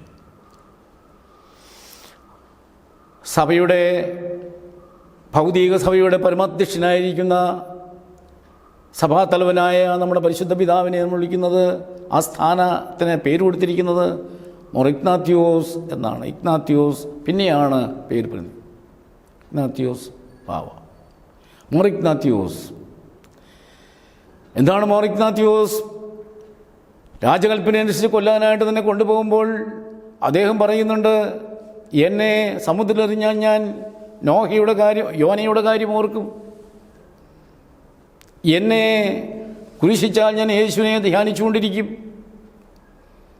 എന്നെ സിംഹത്തിൻ്റെ ഗുഹയിലേക്ക് എറിഞ്ഞാൽ ഞാൻ ദാനിയേലിനെ ഓർത്തുകൊണ്ടിരിക്കും, ദാനിയേലിൻ്റെ ദൈവം എന്നോട് കൂടെയുണ്ട് എന്നൊക്കെ മോർ ഇഗ്നാത്യോസ് പറയുന്നതായിട്ട് സഭാചരിത്രത്തിലുണ്ട്. പ്രിയപ്പെട്ടവരെ, ഇതാ സംഭവം ഇങ്ങനെയാണ്. അവനെ സിംഹത്തിൻ്റെ ഗുഹയിലേക്ക് എറിഞ്ഞു. ഒരു ശക്തമായ പരിശോധനയ്ക്ക് അവൻ വിധേയനായി. ഓരോ ദൈവവേദനയും ഓർത്തുകൊള്ളുക. നിങ്ങൾ എന്ത് പ്രസംഗിക്കുന്നുവോ, നിങ്ങൾ എന്ത് പാടുന്നുവോ, എന്ത് പ്രാർത്ഥിക്കുന്നുവോ, അതിൻ്റെ എല്ലാം മുന്നിലും പിന്നിലും പരീക്ഷകൾ അല്ലെങ്കിൽ സഹനത്തിൻ്റെ പാഠങ്ങൾ വരും. സഹിക്കുന്നുവെങ്കിൽ നിങ്ങൾ കൂടെ വാഴും എന്നാണ് വചനം. അപ്പം സഹനത്തിന് തയ്യാറായിക്കൊള്ളുക. സഹനങ്ങളുണ്ടാകും, പരീക്ഷകളുണ്ടാകും, പ്രതിസന്ധി ഉണ്ടാകും. ഈ സഹനത്തിൻ്റെ പ്രതിസന്ധിയുടെ മുമ്പിൽ പോലും പതറാതെ പോകുന്ന ഭക്തന്മാരാണ് വീരന്മാരായ വിശുദ്ധന്മാരായിട്ട് വചനം നമുക്ക് കാണിച്ചിരുന്നത്. ഒന്നിൻ്റെയും മുമ്പിൽ പതറാതെ അവർ കർത്താവിന് വേണ്ടി നടന്നു പോകുന്ന സാക്ഷികളായിത്തീരുന്ന, രക്തസാക്ഷികളായിത്തീരുന്ന അനുഭവമാണ്. ഇവിടെ ദാനിയേലും അങ്ങനെ തന്നെയാണ്. പതറിയില്ല, മുമ്പോട്ട് പോയി. അവനെ സിംഹത്തിൻ്റെ ഗുഹയിലേക്ക് എറിഞ്ഞിട്ടു. അവൻ ചാടി താഴെ. വിശന്ന് വലഞ്ഞ് പൊരിഞ്ഞ വയറുമായി കിടന്ന സിംഹങ്ങൾ ചാടി വീണു ദാനിയേലിൻ്റെ മേൽ. നമ്മുടെ പിതാക്കന്മാരുടെ പ്രാർത്ഥനയിലും മമ്മറയിലും ഒക്കെ ഇത് വളരെ മനോഹരമായി വർണ്ണിച്ചിട്ടുണ്ട്, പാടിയിട്ടുണ്ട്. പക്ഷെ ദൈവത്തിൻ്റെ ദൂതൻ സിംഹത്തിൻ്റെ വായടച്ചു എന്നാണ്. That is protection. ഒരത്ഭുതം. പ്രവചന പുസ്തകങ്ങളിലെല്ലാം ധാരാളം അത്ഭുതങ്ങളുണ്ട്. ഇതുപോലെ അടിവരയിട്ട നിർണായകമായി ഓർത്തിരിക്കേണ്ട ചില അത്ഭുതങ്ങൾ. സ്വർഗത്തിലെ ദൂതൻ, യഹോവയുടെ ദൂതൻ ഇറങ്ങി വന്ന് സിംഹത്തിൻ്റെ വായടച്ചു. ദൂതൻ വായടച്ചാൽ എങ്ങനെയാണ് തുറക്കുന്നത്? ദൈവം വാതിലടച്ചാൽ ആരാണ് തുറക്കുന്നത്? ദൈവം തുറന്നാൽ ആരാണ് അടയ്ക്കുന്നത്? ദൈവത്തിൻ്റെ ദൂതൻ ഇറങ്ങി വന്ന് വായടച്ചു, ശത്രുവിൻ്റെ വായടച്ചു. നമ്മുടെ കർത്താവിനോട് നമുക്ക് പ്രാർത്ഥിക്കുകയാണ്, ദൈവമേ, കണ്ണുകൊണ്ട് കാണാവുന്ന, കാണപ്പെടാൻ കഴിയാത്ത, ഞങ്ങളുടെ ജീവിതത്തിൻ്റെ മുന്നിലും പിന്നിലുള്ളതായ വൈരികളെ, പൈശാചി ശത്രുക്കളെ, അവരുടെ വായികളെ നീ അടപ്പിച്ച് ഞങ്ങളെ കാത്തുകൊള്ളണമേ എന്ന് ഒരു പ്രാർത്ഥനാശകലമുണ്ട്. സിംഹത്തിൻ്റെ വായടച്ചുന്ന ദൈവം ഇന്നും ജീവിക്കുന്നു. ഒരു മെത്ത പോലെ സിംഹത്തിൻ്റെ സമീപത്ത് ദാനിയേൽ ഉറങ്ങി. ഇവിടെ വായിച്ച വേദഭാഗം നമ്മളെ ഓർമ്മപ്പെടുത്തുന്നത്, ഇങ്ങനെ ഉറങ്ങി ആ രാത്രി കഴിഞ്ഞുപോയി. അതിപ്രഭാതം വന്നപ്പോൾ പക്ഷേ അവിടെ വചനം പറയുന്നത് രാജാവിനന്ന് രാത്രി ഉറങ്ങാൻ കഴിഞ്ഞില്ല. അന്ന് 16 വയസ്സ് മുതൽ വളർന്നു വന്ന ഈ എബ്രായ ബാലൻ, രാജാക്കന്മാർ മാറി മാറിപ്പോയിട്ട് വിശ്വസ്തനായിട്ട് ദര്യാവേശനം കിട്ടിയ വിശ്വസ്തനായ ഈ മനുഷ്യൻ, ദൈവപുരുഷൻ, ഇവനെയാണല്ലോ സിംഹത്തിൻ്റെ ഗുഹയിൽ എറിഞ്ഞിട്ടിരിക്കുന്നത് എന്നോർത്തിട്ട് അനേക പ്രാവശ്യങ്ങളിൽ ദൈവിക സാക്ഷ്യം വരിച്ച ദൈവദാസൻ, രാജാക്കന്മാർ കണ്ട സ്വപ്നങ്ങളുടെ നിഗൂഢതയിലേക്ക് ചെന്ന് അതിനെ വ്യാഖ്യാനിച്ചു കൊടുത്ത ദൈവപുരുഷൻ എന്ന് സമ്മതിച്ചവൻ, അവനെയാണല്ലോ സിംഹഗുഹയിലേക്ക് എറിഞ്ഞത് എന്നോർത്തിട്ട് രാജാവിന് ഉറങ്ങാൻ പറ്റിയില്ല. രാജാവിന് രാത്രി ഉറങ്ങിയില്ല. രാവിലെ രാജാവ് ഈ ഗുഹാദ്വാരത്തിങ്കിലേക്ക് ചെന്നു. അവനറിയാം ദാനിയേലിനെ സിംഹം ഉപദ്രവിക്കില്ലെന്ന്. ദാനിയേലിൻ്റെ പേര് ചൊല്ലി രാജാവ് വിളിച്ചു ചക്രവർത്തി. അവൻ ദൂതന്മാരെ അയക്കുകയല്ല ചെയ്തത്, മന്ത്രിമാരെ അയക്കുകയല്ല ചെയ്തത്, അവൻ വ്യക്തിപരമായി ചെന്നു. അവിടെ ഒരു വചനമുണ്ട്, നിങ്ങൾ ഓർത്തിരിക്കുക, രാജാവ് ദീർഘായുസ്സോടുകൂടെ ഇരിക്കട്ടെ. ദൈവത്തിന് സ്തോത്രം. പ്രിയപ്പെട്ടവരെ, ഇതാണ് ഒരു ആത്മീയ ജീവിതത്തിൻ്റെ ഒരു ദൈവപുരുഷൻ്റെ സാക്ഷ്യം. രാജാവിനോട് പിറുപിറുപ്പ് പറയുന്നില്ല, രാജാവിനെ ശപിക്കുന്നില്ല, യാതൊരു രീതിയിലും നെഗറ്റീവായി ഒരു ചിന്തയോ വിചാരമോ ഒന്നും വരാതെ രാജാവിനെ അനുഗ്രഹിക്കുന്ന, വാഴ്ത്തുന്ന ഒരു ദൈവപുരുഷൻ. നമ്മുടെയൊക്കെ ജീവിതത്തിൽ വലിയ പാഠമായിട്ട് ഇതിനെ സ്വീകരിക്കേണ്ടതാണ്. വിപരീത സാഹചര്യങ്ങളിൽ, പരിപരുത്ത സാഹചര്യങ്ങളിൽ, പ്രശ്നങ്ങളിൽ, പ്രലോഭനങ്ങളിൽ നാം പെട്ടുപോകുമ്പോൾ പിറുപിറുക്കാതെ സ്തോത്രം പറയാനായിട്ട്, തങ്ങളെ ഉപദ്രവിച്ചു എന്ന് തോന്നുന്നവർക്ക് വേണ്ടിയിട്ട് പ്രാർത്ഥിക്കുന്നവരായിട്ട്, അവരെ ശപിക്കുകയോ ശകാരിക്കുകയോ ചെയ്യാത്ത ഒരു അനുഗ്രഹീതമായ വ്യക്തിത്വം തീർച്ചയായും നമ്മുടെ ജീവിതത്തിൽ ഇതൊരു വലിയ പാഠമായിരിക്കേണ്ടതാണ്. വിപരീത സാഹചര്യങ്ങളിൽ പോലും അത് ചെയ്തവരെ പോലും ശപിക്കാതെ രാജാവ് ദീർഘായുസ്സായിരിക്കട്ടെ അനുഗ്രഹത്തിൻ്റെ വചസ്സുകൾ പറയുന്ന ദാനിയേൽ. പെട്ടെന്ന് ദാനിയേലിനെ കയറ്റി അവിടെ നിന്ന്. ഇവിടെ അച്ഛന് പേര് കൊടുത്തല്ലോ, പ്രൊട്ടക്ഷൻ. ദാനിയേലിനെ ദൈവം സംരക്ഷിച്ചു. ശത്രുവിൻ മുമ്പാകെ മേശയൊരുക്കുന്ന ദൈവത്തിന് സ്തോത്രമെന്ന് പാട്ടുകാരൻ പാടുന്നുണ്ട്. ദൈവത്തിനു സ്തോത്രം, ദൈവത്തിനു സ്തോത്രം, ദൈവത്തിനു സ്തോത്രം ഇന്നും എന്നേക്കും. എൻ്റെ ദൈവത്തിനു സ്തോത്രം ഇന്നും എന്നേക്കും. ശത്രുവിൻ മുമ്പാകെ മേശയൊരുക്കുന്ന, ശത്രുക്കൾ മുമ്പാകെ മേശയൊരുക്കുന്ന ദൈവത്തിനു സ്തോത്രം ഇന്നും എന്നേക്കും. എൻ്റെ ദൈവത്തിനു സ്തോത്രം ഇന്നും എന്നേക്കും. ഇതാ പ്രിയപ്പെട്ടവരെ, മറ്റൊരു രംഗത്തേക്ക്, മറ്റൊരു അനുഭവത്തിലേക്ക് നിങ്ങൾ വളരെ വേഗം കൊണ്ടുപോയി ആ ഒരു ചെറിയ ചിത്രീകരണം, ചെറിയ ചില സംഭവങ്ങൾ പറഞ്ഞ് അച്ഛൻ വിരമിക്കുകയാണ് ചെയ്യുന്നത്. അത് ഇപ്പോൾ നമ്മൾ വായിച്ചു. ദാനിയേലിൻ്റെ തീരുമാനം, ഡിസിഷൻ, പ്രൊവിഷൻ, ദാനിയേലിന് കിട്ടിയതായ തൊഴിൽ, ദാവീദിൻ്റെ പ്രമോഷൻ, സ്ഥാനക്കയറ്റം, ദാനിയേലിന് കിട്ടിയതായ പ്രൊട്ടക്ഷൻ. അഞ്ചാമത്തേത്, ഫിഫ്ത്ത് ആൻഡ് ദ ലാസ്റ്റ്, അത് 12-ാം അധ്യായത്തിൻ്റെ 13-ാം വാക്യമാണ്. നമുക്കത് വായിച്ച് ധ്യാനിച്ച് നമുക്ക് അവസാനിപ്പിക്കാം. ബാരക്കുമോർ, നീയോ അവസാനം വരുവോളം പൊയ്ക്കൊള്ളുക. നീ വിശ്രമിച്ച് കാലാവസാനത്തെങ്കിൽ നിന്റെ ഓഹരി ലഭിപ്പാൻ എഴുന്നേറ്റ് വരും. മതി. ദാനിയേലിനോട് ദൈവം സംസാരിക്കുകയാണ്. ഒരു പുരുഷായുസ് മുഴുവൻ തനിക്ക് വേണ്ടി ഭൂമിയിൽ ജീവിച്ച്, ഒരു പുരുഷായുസ് മുഴുവൻ തനിക്ക് വേണ്ടി പ്രവർത്തിച്ച്, അനേകം വൈരുദ്ധ്യാത്മകമായ പ്രതിസന്ധികളിലൂടെ നടന്നുപോയ തൻ്റെ ദാസൻ ദാനിയേലിനോട് പറയുന്നു. എന്താണ് പറയുന്നത്? ദാനിയേലേ, നീ പോയി വിശ്രമിച്ചു കൊടുക്കുക. കാലാവസാനത്തെങ്കിൽ നിൻ്റെ ഓഹരി പ്രാപിപ്പാൻ എഴുന്നേറ്റ് വരും. ഒരു പുരുഷായുസ് മുഴുവൻ പരിപക്വമായ ആ വാർദ്ധക്യത്തിൽ എത്തിയിട്ട് 98 വയസ്സോളമായിരിക്കുന്ന ഒരു സാഹചര്യം, താൻ വയോവൃദ്ധനായി ഇനി ഈ ഭൂമിയിൽ തന്നിരിക്കാൻ പാടില്ല എന്നറിഞ്ഞ ദൈവം അവനെ അനുഗ്രഹിച്ച് തൻ്റെ സന്നിധിയിലേക്ക് വിളിക്കുകയാണ്. നല്ല ഒരു ജീവിതത്തിൻ്റെ അവസാനം, നല്ല ഒരന്ത്യം, മലയാള ഭാഷയിൽ പറഞ്ഞ നല്ല ഒരന്ത്യം. പ്രിയപ്പെട്ടവരെ, വിശുദ്ധ കുർബാനയിൽ, ഹൂസോയോ പ്രാർത്ഥനയിൽ നമ്മളെല്ലാം പലവരും ധ്യാനിച്ചിട്ടും പലവിധം അതിൽ സംബന്ധിച്ചിട്ടും മതി വരാത്ത പ്രാർത്ഥന ഹൂസോയോ പ്രാർത്ഥന. അതിൽ ആവർത്തിച്ച് പറയുകയാണ്, ക്രിസ്തീയമായ പരിപൂർണമായ അന്ത്യം ഞങ്ങൾക്ക് നൽകണമേ. ഓരോ ഭക്തൻ്റെയും പ്രാർത്ഥനയാണ്, ഓരോ വിശ്വാസിയുടെയും പ്രാർത്ഥനയാണ് ക്രിസ്തീയമായ പരിപൂർണമായ അന്ത്യം. ഇതാ നോക്കൂ, ദാനിയേൽ പരിപക്വമായി വാർദ്ധക്യത്തിൻ്റെ ആയുസ് അവിടെ വന്നു കഴിഞ്ഞപ്പോൾ അവനെ സമാധാനത്തോടെ മരിക്കാൻ ദൈവം അനുവദിക്കുകയാണ്. എല്ലാ ദൈവമക്കൾക്കും അർഹിക്കുന്നതാണ് സമാധാനത്തോടെ ശാന്തമായുള്ള മരണം. അത് ദൈവം നമുക്ക് ദാനമായി തരുന്നതാണ്. കർത്താവെ, ശാന്തമായി സമാധാനമായി ഭൂമിയോട് യാത്ര പറയുവാൻ, നിൻ്റെ സന്നദ്ധയിൽ എത്തിപ്പെടുവാൻ ഞങ്ങളെ അനുഗ്രഹിക്കണമേ എന്നുള്ള ഒരു പ്രാർത്ഥന ദൈവങ്ങളുടെ മനസ്സിൽ എപ്പോഴും ഉണ്ടായിരിക്കേണ്ടതാണ്. തീർച്ചയായും ദൈവത്തിന് സ്തോത്രം. അവനോട് പറഞ്ഞു, നീ പോയിക്കൊള്ളുക, നീ വിശ്രമിക്കുക, കാലാവസാനത്തെങ്കിൽ നിൻ്റെ ഓഹരി എടുപ്പാനായിട്ട് നീ എഴുന്നേറ്റ് വരും.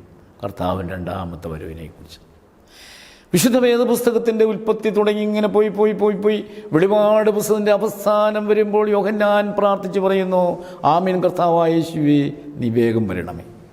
യേശുവിൻ്റെ 2ാമത്തെ വരവിലാണ് വേദപുസ്തകം അവസാനിപ്പിക്കുന്നത്. കർത്താവിൻ്റെ വീണ്ടും വരവ്. ഈ വചനശുശ്രൂഷയുടെ ബന്ധത്തിൽ അച്ഛൻ പറയട്ടെ, കർത്താവിൻ്റെ 2ാമത്തെ വരവ് നമ്മളെല്ലാവരുടെയും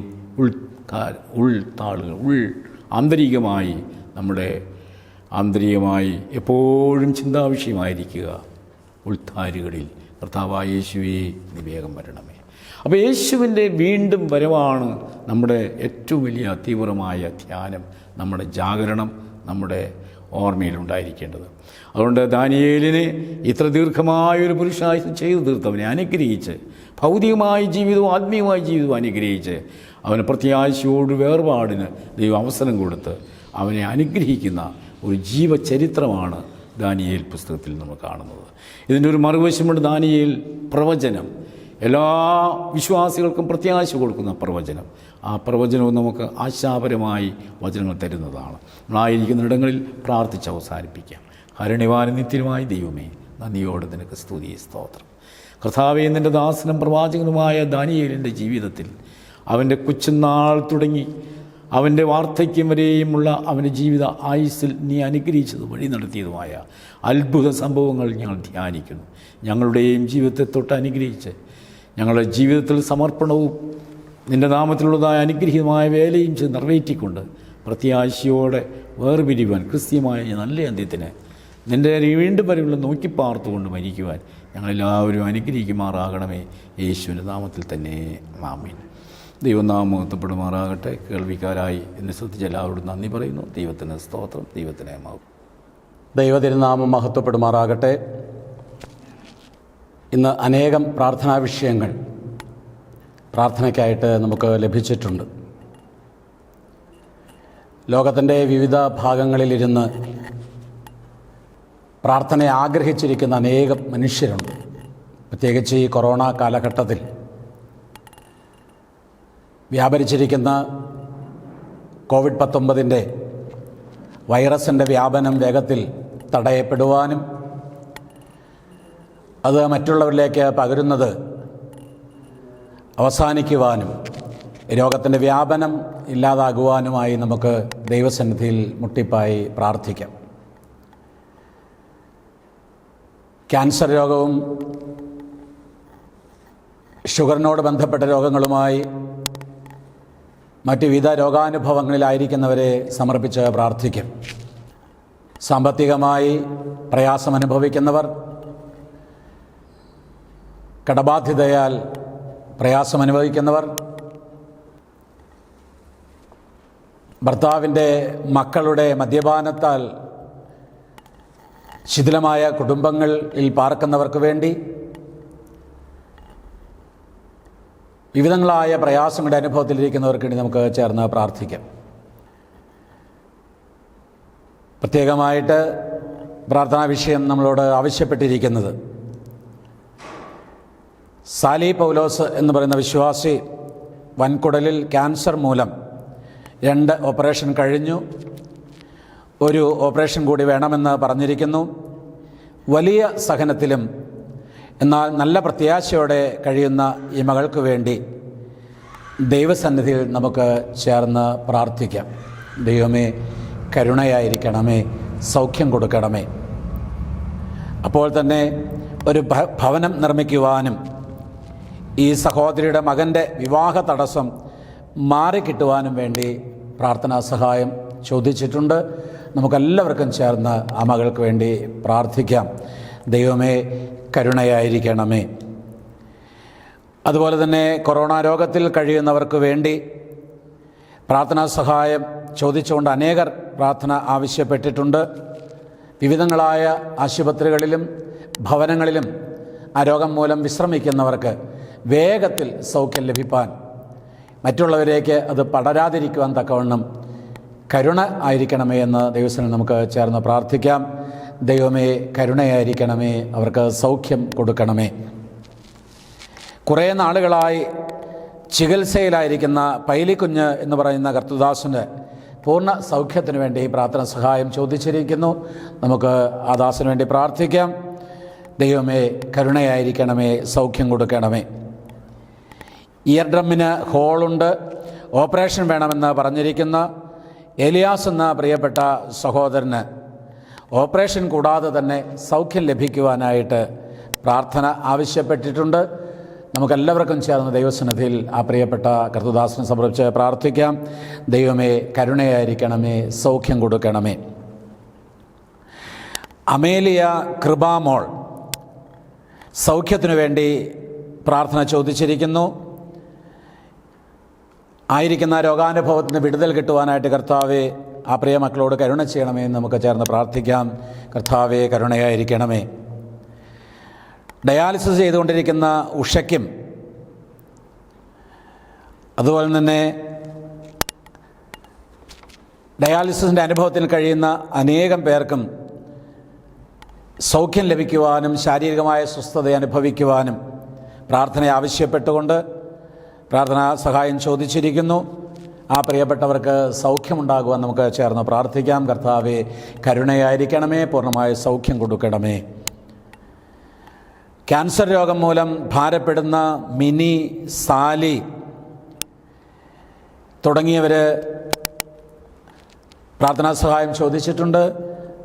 പൂർണ്ണമായ സൗഖ്യം കൊടുക്കുവാനായിട്ട് നമുക്ക് ചേർന്ന് പ്രാർത്ഥിക്കാം.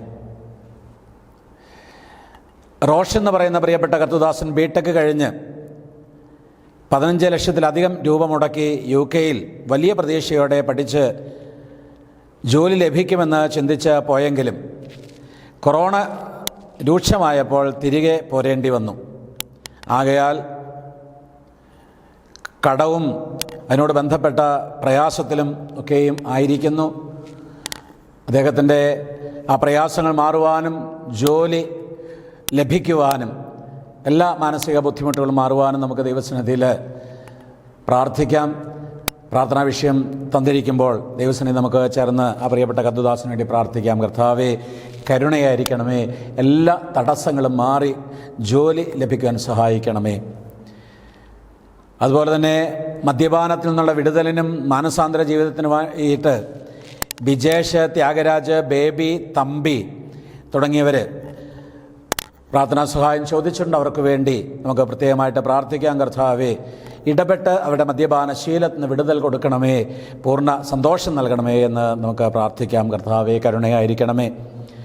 അതുപോലെ തന്നെ മാനസാന്തര ജീവിതം ആവശ്യപ്പെട്ട് വർഗീസ്, തമ്പി, സൂസി, തോമസ് പ്രാർത്ഥനാ സഹായം ചോദിച്ചിരിക്കുന്നു. കർത്താവയുടെ കരുണയായിരിക്കണമേ. പൂർണ്ണമായ മാനസാന്തരം നൽകി നിൻ്റെ വഴിയെ ചേർന്ന് നിൽക്കാൻ അവർക്ക് കൃപ കൊടുക്കണമേ. അതുപോലെ തന്നെ വിവാഹ തടസ്സങ്ങൾ മാറുവാൻ തക്കവണ്ണം അനിൽ, മിഥുൻ, ബിൻസി, എൽസ എന്നിവർക്ക് തക്കതായ തുണയെ ലഭിക്കാനായിട്ട് പ്രാർത്ഥനാ സഹായം ചോദിച്ചിരിക്കുന്നു. കർത്താവെ ആ പ്രിയപ്പെട്ട മക്കൾ തക്ക തുണയെ കൊടുത്ത് അനുഗ്രഹിക്കണമേ.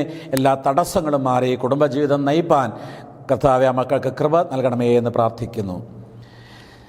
വിവാഹത്തിനൊരുങ്ങുന്ന ബിൻസി, റിൻസി എന്നിവർക്ക് വേണ്ടി പ്രത്യേകമായിട്ട് പ്രാർത്ഥനാ സഹായം ചോദിച്ചിരിക്കുന്നു. കർത്താവെ ആ കുഞ്ഞുങ്ങളെ അനുഗ്രഹിക്കണമേ. സന്തോഷകരമായ കുടുംബജീവിതത്തിലേക്ക് അവരെ നടത്തുകയും സമാധാനപരമായ സന്തോഷകാലം അവർ നൽകുകയും ചെയ്യണമേ എന്ന് പ്രാർത്ഥിക്കുന്നു. വിദേശത്ത് പോകുവാനായിട്ട് ബ്ലസ്സി ഏലിയാസ് IELTS പഠിച്ച് പരീക്ഷയ്ക്ക് ഒരുങ്ങുന്നു. ഓസ്ട്രേലിയയിൽ പോകുവാനായിട്ട് ആഗ്രഹിക്കുന്ന ബ്ലസ്സിക്ക് വേണ്ടി പ്രത്യേകമായിട്ട് പ്രാർത്ഥനാ സഹായം ചോദിച്ചിരിക്കുന്നു. നമുക്കെല്ലാവർക്കും ചേർന്ന് പ്രാർത്ഥിക്കാം. കർത്താവെ പ്രിയപ്പെട്ട മകൾക്ക് ഉന്നതമായ വിജയം നൽകുകയും അനുഗ്രഹ ജോലിയും നൽകി സഹായിക്കണമേ. അതുതന്നെ പഠനത്തിന് വേണ്ടി ജുവല്, അക്സ, ഹെലൻ, ബനില, ക്രിസ്റ്റീന, റിൻഡു, ടീന, ആശ, മഞ്ജിമ, റിൻസി, സഞ്ജന, ബെൽസി, ഐഡ എന്നിവർ പ്രാർത്ഥനാ സഹായം ചോദിച്ചിരിക്കുന്നു. യഹോവ ഭക്തി ജ്ഞാനത്തിൻ്റെ ആരംഭമാകുന്നു എന്ന വചനം ചേർത്ത് വെച്ച് ആ കുഞ്ഞുങ്ങൾ ഉന്നതമായി പഠിക്കാനുള്ള കൃപ കൊടുക്കണമെന്നൊക്കെ ചേർന്ന് പ്രാർത്ഥിക്കാം. കർത്താവേ കരുണയായിരിക്കണമേ. പരിശുദ്ധ സഭയ്ക്ക് വേണ്ടി നടക്കുന്ന സഹന സമരം അത് വിജയത്തിലെത്തുവാനും പരിശുദ്ധ സഭയിൽ പൂർണ്ണമായ സമാധാനം ഉണ്ടാകുവാനായിട്ട് നമുക്ക് ചേർന്ന് പ്രാർത്ഥിക്കാം. അഭിനന്ദ പിതാക്കന്മാർക്ക് വേണ്ടി, ശ്രേഷ്ഠ ബാവ തിരുമനസ് വേണ്ടി, പരിശുദ്ധ പാത്രിക്കേസ് ബാവായ്ക്ക് വേണ്ടി, വൈദികർക്ക് വേണ്ടി, ഓരോ ഇടവകൾക്കും വേണ്ടി നമുക്ക് ചേർന്ന് പ്രാർത്ഥിക്കാം. കർത്താവേ കരുണയായിരിക്കണമേ.